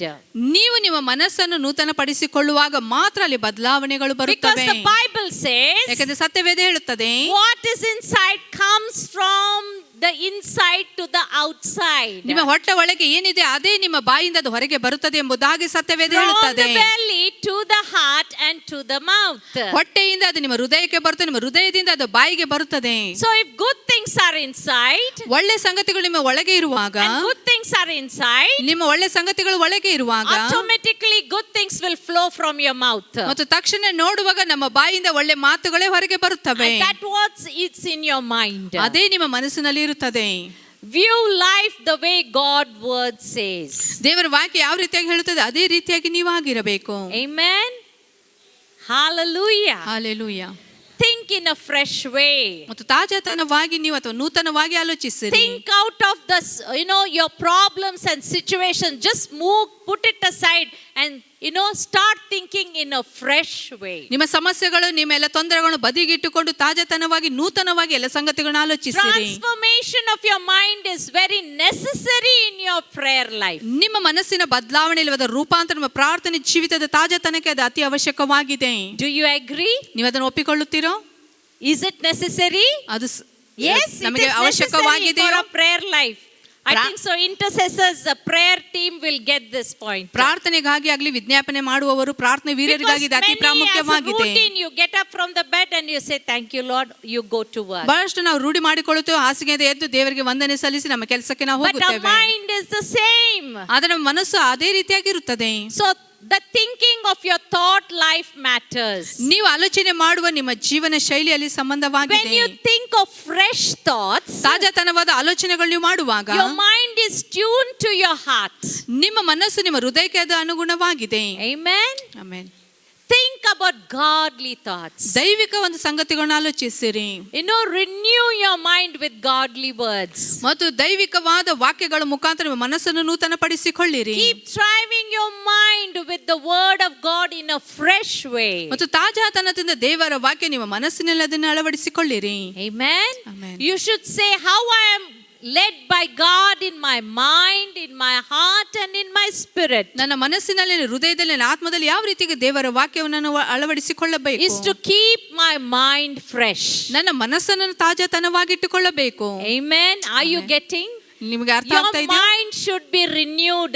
Fresh thoughts should start flowing from your mind. ನಿಮ್ಮ ಮನಸ್ಸು ನೂತನವಾಗಬೇಕು ಮತ್ತು ತಾಜಾತನವಾದ ಸಂಗತಿಗಳು ಮನಸ್ಸಿನಲ್ಲಿ ಅದು ಇರಬೇಕಾಗಿದೆ. Then when you pray, ಆಗ ನೀವು ಪ್ರಾರ್ಥಿಸಿದಾಗ God will surely hear it. ದೇವರು ನಿಜವಾಗಿ ಖಚಿತವಾಗಿ ನಿಮಗೆ ಕೇಳಿಸಿಕೊಳ್ಳುತ್ತಾನೆ. Keep thoughts, relevant to God's word. ಮತ್ತು ದೇವರ ವಾಕ್ಯಕ್ಕೆ ಅನುಗುಣವಾಗಿ ನಿಮ್ಮ ಆಲೋಚನೆಗಳನ್ನು ಇಟ್ಟುಕೊಳ್ಳಿರಿ. Keep your thoughts new by renewing them positively. ಮತ್ತು ದೇವರ ವಾಕ್ಯವನ್ನು ಸಕಾರಾತ್ಮಕವಾಗಿ ನೂತನ ಮಾಡಿಕೊಳ್ಳುತ್ತಾ ಅದನ್ನು Now, ಇಟ್ಟುಕೊಳ್ಳಿರಿ. how are you going to do it? ಹೇಗೆ ನೀವು ಅದನ್ನು ಮಾಡ್ಲಿಕ್ಕಿದ್ದೀರಾ? I know you all are, good at prayer life. ನೀವೆಲ್ಲರೂ ನಿಮ್ಮ ಪ್ರಾರ್ಥನೆ ಜೀವಿತದಲ್ಲಿ ಒಳ್ಳೆಯವರು ನೀವು You have ಆಗಿದ್ದೀರಾ? to just give extra time to be in God's presence. ದೇವರ ಪ್ರಸನ್ನತೆ ಇರುವುದಕ್ಕಾಗಿ ಇನ್ನೂ ಸ್ವಲ್ಪ ಹೆಚ್ಚಾದ ಸಮಯ ನೀವು ಕೊಡಬೇಕು. Surely He'll renew your mind. ಮತ್ತು ನಿಜವಾಗಿ ನೋಡುವಾಗ ಆತ ನಿಮ್ಮ ಮನಸ್ಸನ್ನು ನೂತನಪಡಿಸುತ್ತಾನೆ. Have relevant thoughts. ಮತ್ತು ಒಂದು ಪ್ರಕಟಣೆ ಉಳ್ಳ ಒಂದು ಮನಸ್ಸನ್ನು ನೀವು Develop ಇಟ್ಟುಕೊಳ್ಳಿರಿ. it in your personal lives. ವೈಯಕ್ತಿಕ ಜೀವಿತದಲ್ಲಿ ನೀವು ಅದನ್ನು ಬೆಳೆಸಿಕೊಳ್ಳಿರಿ. Your mind should be continually renewed. ನಿಮ್ಮ ಮನಸ್ಸನ್ನು ಸತತವಾಗಿ ಅದು ನೂತನವಾಗಬೇಕು. Or else it will stink. ಇಲ್ಲವಾದ್ರೆ ಅದು ಅಲ್ಲಿ ದುರ್ವಾಸನೆ ಬರುತ್ತದೆ. It will remain stagnant. ಅಲ್ಲಿ ಸತತವಾಗಿ ಅದು ನಿಂತುಕೊಳ್ಳುತ್ತದೆ. There will be a great smell around you. ಮತ್ತು ನಿಮ್ಮ ಸುತ್ತಲೂ ನೋಡುವಾಗಲೇ ಕೆಟ್ಟ ವಾಸನೆ ಅದು ಬರುತ್ತದೆ. Amen. Amen. If you don't renew your mind, if you don't come to a stage of transformation, then you will stink and you will remain in a stagnant position for lifelong. ನಿಮ್ಮ ಮನಸ್ಸನ್ನು ನೂತನ ಪಡಿಸಿಕೊಂಡು ನಿಮ್ಮ ಮನಸ್ಸನ್ನು ಬದಲಾವಣೆ ಮಾಡಿಕೊಳ್ಳದಿದ್ದರೆ ನೀವು ಎಲ್ಲೇ ಇರ್ತೀರ ಅಲ್ಲೇ ತಟಸ್ಥವಾಗಿ ನಿಂತುಕೊಳ್ಳುತ್ತೀರಿ ಮತ್ತು ನಿಮ್ಮ ಸುತ್ತಲೂ ಇರುವಾಗ ಅಲ್ಲಿ ದುರ್ವಾಸನೆಯಲ್ಲಿ ಬರುತ್ತದೆ. Amen. So as a church, ಮತ್ತು ಸಭೆಯಾಗಿ ನಾವು you need to understand, ನಾವು ಇದನ್ನು ಅರ್ಥ ಮಾಡಿಕೊಳ್ಳಬೇಕು. this transition period is very very important. ಈ ಒಂದು ಬದಲಾವಣೆ ಆಗುವ ಒಂದು ಕಾಲ ಅದು ಅತಿ ಪ್ರಾಮುಖ್ಯವಾಗಿದೆ. Because what is in your mind is what you speak. ನಿಮ್ಮ ಮನಸ್ಸಿನಲ್ಲಿ ಏನಿದೆ ಅದೇ ನೀವು ಮಾತನಾಡುತ್ತೀರಾ. Your words matter. ನಿಮ್ಮ ಮಾತುಗಳಲ್ಲಿ ಸಂಬಂಧವಾಗಿವೆ. But Jesus says you should have good words. ಯೇಸು ಹೇಳ್ತಾನೆ ಒಳ್ಳೆ ಮಾತುಗಳು ನೀವು ಮಾತನಾಡಬೇಕು. Kind words. ದೀನತೆಯ ಮಾತುಗಳು. A transition period is very very important. ಅಲ್ಲಿ ಬದಲಾವಣೆ ಆಗುವ ಕಾಲ ಅದು ಅತಿ ಪ್ರಾಮುಖ್ಯವಾಗಿದೆ. You need to take care of your spiritual life. ನಿಮ್ಮ ಆತ್ಮಿಕ ಜೀವಿತದ ವಿಷಯದಲ್ಲಿ ನೀವು ಕಾಳಜಿ ವಹಿಸಬೇಕು. As in 2 Corinthians 5:17 it says. 2 ಕೊರಿಂಥ 5:17 ಹೇಳುವ ಹಾಗೆ. Therefore if anyone is in Christ he is a new creation. All things have passed away. Behold all things have become new. ಯಾವನಾದರೂ ಕ್ರಿಸ್ತನಲ್ಲಿ ಇದ್ದರೆ ಅವನು ನೂತನ ಸೃಷ್ಟಿಯಾದನು. ಈಗೋ ಪೂರ್ವ ಸ್ಥಿತಿ ಹೋಗಿ ಎಲ್ಲಾ ನೂತನವಾಯಿತು. Amen. Amen. Amen. All it has become new. ಎಲ್ಲವಲ್ಲಿ ನೂತನವಾಯಿತು. But human nature is you don't want to change. ಆದ್ರೆ ಮನುಷ್ಯನ ಸ್ವಭಾವ ನೋಡುವಾಗ ನಾವಲ್ಲಿ ಬದಲಾವಣೆ ಆಗ್ಲಿಕ್ಕೆ ಇಷ್ಟಪಡುವುದಿಲ್ಲ. We heard about change. ನಾವು ಬದಲಾವಣೆ ವಿಷಯದಲ್ಲಿ We want ಕೇಳಿಸಿಕೊಂಡಿದ್ದೇವೆ. to change others. ನಾವು ಬೇರೆಯವರು ಬದಲಾಯಿಸಲಿಕ್ಕೆ ನಾವು ಬಯಸುತ್ತೇವೆ. To bring that kind of change in your personal life, ಆ ರೀತಿಯಾದ ಬದಲಾವಣೆ ನಿಮ್ಮ ವೈಯಕ್ತಿಕ ಜೀವಿತದಲ್ಲಿ ತರಬೇಕಾದರೆ renewing of your mind is very, very important. ನಿಮ್ಮ ಮನಸ್ಸನ್ನು ನೂತನ ಪಡಿಸಿಕೊಳ್ಳುವುದು ಅತಿ ಪ್ರಾಮುಖ್ಯವಾಗಿದೆ. Because the Bible says if anyone in Christ, he is a new creation, all things have passed away. ಯಾಕಂದ್ರೆ ಸತ್ಯವೇದ ಹೇಳುತ್ತದೆ, ಯಾವನಾದರೂ ಕ್ರಿಸ್ತನಲ್ಲಿ ಇದ್ದರೆ ಅವನು ನೂತನ ಸೃಷ್ಟಿಯಾದನು, ಈಗ ಪೂರ್ವ ಸ್ಥಿತಿ ಎಲ್ಲ ಹೋಗಿ ಆತನು ನೂತನವಾದನು. He has become new. ಆತನು ನೂತನವಾದನು. Hallelujah. Hallelujah. Okay, there are a lot of kinds of prayers that I will touch another time. ಇನ್ನೊಂದು ಸಾರಿ ನಿಮ್ಗೆ ಹೇಳುತ್ತೇನೆ, ಬೇರೆ ರೀತಿಯಲ್ಲಿ ಇರುವ ಪ್ರಾರ್ಥನೆ There are ವಿಷಯದಲ್ಲಿ different kinds of prayers. ಬೇರೆ ಬೇರೆ ರೀತಿಯ ಪ್ರಾರ್ಥನೆಯ ವಿಷಯಗಳು. Okay, there is spiritual warfare. ಆತ್ಮಿಕ ಒಂದು ಯುದ್ಧ ಅಥವಾ There ಹೋರಾಟ, is a deep intercession. ಆಳವಾಗಿ ಯಾವ ರೀತಿಯಾಗಿ ವಿಜ್ಞಾಪನೆ ಪ್ರಾರ್ಥನೆ Okay, there ಮಾಡಬೇಕು. are all kinds of prayer which we need to pray. ನಾವು ಎಲ್ಲ ರೀತಿಯ ಪ್ರಾರ್ಥನೆಗಳು ನಾವು ಪ್ರಾರ್ಥಿಸಬೇಕಾಗಿದೆ. At the same time, ಅದೇ ರೀತಿಯಾಗಿ okay, some people when you're praying but still you're anxious, ಮತ್ತು ಕೆಲವರು ನೋಡುವಾಗ ನಾವು ಪ್ರಾರ್ಥಿಸುತ್ತೇವೆ, depression state, ಒತ್ತಡದಲ್ಲಿ ನಾವಿರುತ್ತೇವೆ, stress, ಒತ್ತಡದಲ್ಲಿ ಇರುತ್ತೇವೆ. people of God, ದೇವಜನರೇ, God has washed all those old things. ದೇವರು ಎಲ್ಲ ಹಳೆ ಸಂಗತಿಗಳನ್ನು ತೊಳೆದು ಹಾಕಿದ್ದಾನೆ. You should not be thinking about all those things in your mind. ಇನ್ನು ಮುಂದೆ ಆ ಒಂದು ವಿಷಯಗಳು ನಿಮ್ಮ ಮನಸ್ಸಲ್ಲಿ ನೀವು ಆಲೋಚನೆ ಮಾಡಬಾರದು. I have ನನಗೆ ಒತ್ತಡವಿದೆ, I have depression, ನನಗೆ ಯಾವುದೇ ಒಂದು ಬಹಳ ಒಂದು ಒತ್ತಡದ I have ಸಂಗತಿಗಳಿವೆ, anxiety. ನನಗೆ ಕೋಪವಿದೆ. As humans we are born with all this kind of things. ಮನುಷ್ಯರಾಗಿ ನೀವೆಲ್ಲ ಇಂಥ ಸಂಗತಿಗಳಿಂದ ನಾವು ಹುಟ್ಟಿದ್ದೇವೆ. But when you change your mind, ಯಾವಾಗ ನೀವು ಮನಸ್ಸನ್ನು when you ನೂತನ put the mind ಪಡಿಸಿಕೊಳ್ಳುತ್ತೀರೋ, of Christ, ಕ್ರಿಸ್ತನ ಮನಸ್ಸನ್ನು ನೀವು ಹೊಂದಿಕೊಳ್ಳುತ್ತೀರೋ, then surely in God you will be a new and a fresh creation. ಮತ್ತು ಖಚಿತವಾಗಿ ನೋಡುವ ಕ್ರಿಸ್ತನಲ್ಲಿ ನೀವು ತಾಜತನ ಹೊಂದಿಕೊಂಡು ನೀವು ನೂತನ Modifying your ಸೃಷ್ಟಿಯಾಗುತ್ತೀರಾ. mind is very, very necessary. ನಿಮ್ಮ ಮನಸ್ಸು ಅಥವಾ ನಿಮ್ಮ ದೇಹ ಅತಿ ಪ್ರಾಮುಖ್ಯವಾಗಿದೆ. Amen. Romans 1:28. ರೋಮಾಪುರದ ಪತ್ರಿಕೆ 1ನೇ ಅಧ್ಯಾಯ 28ನೇ ವಚನ. Okay, I'm done with this scripture. Okay. And even as they did not like to retain God in their knowledge, God gave them over to reprobate good mind to do those things which are not convenient. ಇದಲ್ಲದೆ ದೇವರ ಜ್ಞಾನವು ಅವರಿಗೆ ಇಷ್ಟವಿಲ್ಲದರಿಂದ ಅಲ್ಲದ ಕೃತ್ಯಗಳನ್ನು ನಡೆಸುವವರಾಗುವಂತೆ ದೇವರು ಅವರನ್ನು ಅನಿಷ್ಟ ಸ್ವಭಾವಕ್ಕೆ ಒಪ್ಪಿಸಿದನು. Amen. See, when you don't want to change, ನೀವು ಅಲ್ಲಿ ಬದಲಾವಣೆ ಆಗಲಿಕ್ಕೆ when you don't ಬಯಸದಿದ್ದರೆ, want to modify the mind, ನಿಮ್ಮ ಮನಸ್ಸನ್ನು ನೀವು ಸರಿಪಡಿಸಿಕೊಳ್ಳದಿದ್ದರೆ, God is so merciful, still he'll say you stay in that position lifetime. ದೇವರು ಇನ್ನು ಕರುಣೆ ಉಳ್ಳವನಾದ ಕಾರಣ ಆತನು ಹೇಳ್ತಾನೆ, ಅದೇ ಒಂದು ಜೀವನ ಶೈಲಿಯಲ್ಲಿ ನೀವು ಇರ್ರಿ. It's very clear, Romans, Paul writes here, even as they did not like to retain God in their knowledge, in their mind. ಮತ್ತು ದೇವರ ಜ್ಞಾನವನ್ನು ಅವರಿಗೆ ಇಷ್ಟ ಇಲ್ಲದಿದ್ದರು ಎಂಬುದಾಗಿ ಪೌಲನು ಸ್ಪಷ್ಟವಾಗಿ ಇಲ್ಲಿ ಬರುತ್ತಾನೆ. Okay, they didn't want to preserve God's wisdom and knowledge in their hearts and mind. ಮತ್ತು ಅವರ ಒಂದು ಹೃದಯದಲ್ಲಿ ಮನಸ್ಸಲ್ಲಿ ದೇವರ ಒಂದು ಕೃತ್ಯಗಳನ್ನು ಅವರು ನಡೆಸುವುದಕ್ಕಾಗಿ ಅವರು ಇಷ್ಟಪಡ್ತಾ God ಇಲ್ಲ. gave them over to reprobate. ಮತ್ತು ದೇವರು ಅವರನ್ನು ಅನಿಷ್ಟ ಭಾವಕ್ಕೆ ಒಪ್ಪಿಸುತ್ತಾನೆ. He gave, it's like modifying the mind. He couldn't do anything for the human mind. ಮನುಷ್ಯನ ಒಂದು ಮನಸ್ಸಿಗೆ ಆತನು ಏನು ಒಂದು ಮಾಡದ Good ರೀತಿಯಲ್ಲಿ for nothing. They became a troublemaker. ಯಾವ ಕೆಲಸಕ್ಕೆ ಬಾರದವರು ಕಷ್ಟಗಳನ್ನೇ ಮಾತ್ರ ಮಾಡುವವರಾಗಿದ್ದಾರೆ. That kind of mind. ಅಂತ ರೀತಿಯ ಒಂದು ಮನಸ್ಸು. He said to do those things which are not convenient. ಮತ್ತು ಯಾವುದು ಸರಿಯಾಗಿಲ್ಲ ಅದನ್ನು ನೀವು ಮಾಡಬೇಡಿರಿ. Hallelujah. Hallelujah. Amen. So in the power of prayer that we saw, ಈಗ ಪ್ರಾರ್ಥನೆ ಬಲವನ್ನು ನಾವು ನೋಡಿದ್ದೇವೆ. mindset is very, very important. ನಮ್ಮ ಮನಸ್ಸಿನ ಭಾವನೆಗಳು ಅತಿ ಪ್ರಾಮುಖ್ಯವಾಗಿದೆ. The world is trying to change you and your mind. ಮತ್ತು ನೋಡುವಾಗ ಎಲ್ಲ ಸಂಗತಿಗಳು ನಿಮ್ಮ ಮನಸ್ಸನ್ನು ನಿಮ್ಮನ್ನದು ಬದಲಾವಣೆ ಮಾಡುತ್ತದೆ. Mind of yours, ನಿಮ್ಮ ಒಂದು ಮನಸ್ಸು, mind of your children, ನಿಮ್ಮ ಮಕ್ಕಳ ಮನಸ್ಸು, through environment, ಎಲ್ಲ ವಾತಾವರಣದ ಮುಖಾಂತರ, education, ವಿದ್ಯಾಭ್ಯಾಸದ ವಿಷಯದಲ್ಲಿ, culture, ಎಲ್ಲ ಸಂಪ್ರದಾಯಗಳು, no moral values. ಯಾವುದೋ ಒಂದು moral They are ವ್ಯಾಲ್ಯೂಗಳಿಲ್ಲದೆ modifying your minds in various ways. ಬೇರೆ ಬೇರೆ ರೀತಿಯಲ್ಲಿ ನಿಮ್ಮ ಮನಸ್ಸುಗಳನ್ನು ಅವರು ಬದಲಾಯಿಸ್ತಾ ಇದ್ದಾರೆ. Amen. So that's why the Bible says, be not be conformed, but be ye transformed. ಮತ್ತು ನೀವು ಅದರಲ್ಲಿ ಇರದೆ ನೀವು ಅಲ್ಲಿ ಬದಲಾವಣೆ ಹೊಂದಿರ ಅಥವಾ ನೂತನ ಮನಸ್ಸನ್ನು ಹೊಂದಿಕೊಳ್ಳ್ರಿ ಎಂಬುದಾಗಿ ಅದು ಹೇಳುತ್ತದೆ. You know, this world is changing your children's mind. ಈ ಲೋಕವು ನೋಡುವಾಗ ನಿಮ್ಮ ಮಕ್ಕಳ ಮನಸ್ಸನ್ನು ಬದಲಾವಣೆ ಮಾಡ್ತಾ ಇದೆ. They are going, through various stages of life which they find it very difficult when it comes to moral values. ಮತ್ತು ನೋಡುವಾಗ ಅವರ ಜೀವಿತದಲ್ಲಿ ಬಹಳಷ್ಟು ಕಷ್ಟಕರವಾದ ವಿಷಯಗಳನ್ನು ಅವರು ಹೊಂದಿಕೊಳ್ಳುತ್ತಾ ಇದ್ದಾರೆ. The world is modifying their minds. ಮತ್ತು ಲೋಕದಲ್ಲಿ ಇರುವ ಸಂಗತಿ ಅವರ ಮನಸ್ಸುಗಳನ್ನು ಬದಲಾವಣೆ ಮಾಡ್ತಾ ಇದೆ. We need to renew our minds. ಆದ ಕಾರಣ ನಮ್ಮ ಮನಸ್ಸನ್ನು ನಾವು ನೂತನ ಪಡಿಸಿಕೊಳ್ಳಬೇಕು. Amen. The evil influence or the demonic influences of the media. ಮತ್ತು ದುಷ್ಟ ಒಂದು ಕೆಟ್ಟ ಒಂದು ಪ್ರಭಾವನ ನೋಡುವಾಗ ಅದು ಮಾಧ್ಯಮಗಳಾಗಿವೆ. Addictions have increased in the youth and the adults. ಯೌವನಸ್ಥರ ಮಧ್ಯದಲ್ಲಿ ಹಿರಿಯರ ಮಧ್ಯದಲ್ಲಿ ಎಲ್ಲ ಒಂದು ಕೆಟ್ಟ ಚಟಗಳಲ್ಲಿ ಆಗ್ತಾ ಇವೆ. So the world priority are not ours. ಲೋಕದ ಒಂದು ಪ್ರಾಮುಖ್ಯತೆ ಅದು ನಮ್ಮದಾಗಿಲ್ಲ. God's priority is ours. ದೇವರ ಒಂದು ಪ್ರಾಮುಖ್ಯತೆ ಅದು ನಮ್ಮದಾಗಿದೆ. Amen.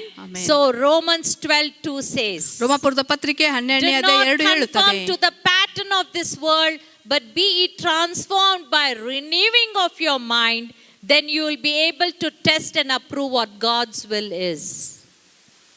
Amen. Do not conform to the pattern of this world. ಈ ಲೋಕದ ನಡವಳಿಕೆಯನ್ನು ಅನುಸರಿಸದೆ ನೂತನ ಮನಸ್ಸನ್ನು ಹೊಂದಿಕೊಂಡು ಪರಲೋಕ ಭಾವವರಾಗಿರಿ. Amen. So I request this message has helped you. ಮತ್ತು ನಾನು ನಿಮ್ಮಲ್ಲಿ ಕೇಳ್ಕೊಳ್ತೀನಿ ಅಂದ್ರೆ ಈ ಒಂದು ಸಂದೇಶ ಅದು ನಿಮಗೆ ಸಹಾಯ For ಮಾಡಿದೆ. you can choose to renew your mind. ನೀವು ನಿಮ್ಮ ಮನಸ್ಸನ್ನು ನೂತನ ಪಡಿಸಿಕೊಳ್ಳುವುದನ್ನು ಆರಿಸಿಕೊಂಡಿದ್ದೀರಾ. Have a mind of Christ. ಕ್ರಿಸ್ತನ ಮನಸ್ಸನ್ನು ನೀವು ಹೊಂದಿಕೊಂಡಿದ್ದೀರಾ. Start to grow in advance. ಮತ್ತು ಮುಂದೆ ಹೆಚ್ಚಾಗಿ ನೀವು ಬೆಳೆಯಲಿಕ್ಕೆ ಪ್ರಾರಂಭಿಸಿರಿ. Moving ahead aligned with God's word. ದೇವರ ವಾಕ್ಯಕ್ಕೆ ಅನುಗುಣವಾಗಿ ನಾವು ಮುಂದೆ ಹೋಗಿ ಬೆಳೆಯಬೇಕು. From faith to faith, from victory to victory. ನಂಬಿಕೆಯಿಂದ ನಂಬಿಕೆಗೆ, ಜಯದಿಂದ ಜಯಕ್ಕೆ. Amen. Amen. So shall we stand up? ಈಗ ನಾವು ಎದ್ದು ನಿಂತುಕೊಳ್ಳೋಣ. I know you have heard the word of God.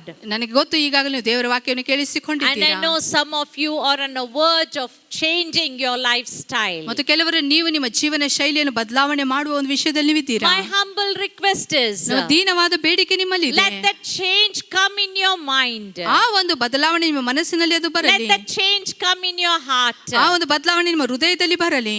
Change the way you talk. ಯಾವ ರೀತಿಯಾಗಿ ನೀವು ಮಾತನಾಡ್ತೀರಾ ಅದನ್ನು ಬದಲಾಯಿಸಿಕೊಳ್ಳಿರಿ. Change the way you behave. ಯಾವ ರೀತಿಯಾಗಿ ನೀವು ವರ್ತಿಸ್ತೀರಾ ಅದನ್ನು ನೀವು If ಬದಲಾಯಿಸಿಕೊಳ್ಳಿರಿ. you have a behavior in your office in another way, ಮತ್ತು ನೀವು ಕೆಲಸ ಮಾಡುವ ಸ್ಥಳದಲ್ಲಿ ನಿಮ್ಮ ಒಂದು ನಡವಳಿಕೆ ಬೇರೆ ರೀತಿಯಾಗಿರುವುದಾದರೆ, and at home you behave in another way, ಮನೆಯಲ್ಲಿ ಬೇರೆ ರೀತಿಯಾಗಿ ನೀವು ವರ್ತಿಸುವುದಾದರೆ, and you come to the church and you behave in another way, ಮತ್ತು ಸಭೆಗೆ ಬಂದು ನೀವು ಬೇರೆ ರೀತಿಯಾಗಿ ಇಲ್ಲಿ then ವರ್ತಿಸುವುದಾದರೆ, there is something wrong with you. You need to change in those areas. ನಿಮ್ಮಲ್ಲಿ ಏನೋ ಒಂದು ತಪ್ಪಾಗಿ ನಡೀತಾ ಇದೆ. ಆದ ಕಾರಣ ಆ ಒಂದು ಭಾಗಗಳಲ್ಲಿ ನಿಮ್ಮ ನೀವು Your ಬದಲಾಯಿಸಿಕೊಳ್ಳಬೇಕು. behavior, your walk with God, your talk with God should be same in all the places that you step in. ನೀವು Amen. ನಡವಳಿಕೆ ಆಗಿರಬಹುದು, ದೇವರೊಟ್ಟಿಗೆ ಮಾತನಾಡುವುದು, ದೇವರೊಟ್ಟಿಗೆ ನಡೆಯುವುದು ಎಲ್ಲಾ ಸ್ಥಳದಲ್ಲಿ ಒಂದೇ ರೀತಿಯಾಗಿರಬೇಕು. Be it in your workplace, ನಿಮ್ಮ ಕೆಲಸದಲ್ಲಿ ನೀವು ಇದ್ದುಕೊಂಡು, be it in your school, ನಿಮ್ಮ ಶಾಲೆಯಲ್ಲಿ ನೀವು ಇದ್ದುಕೊಂಡು,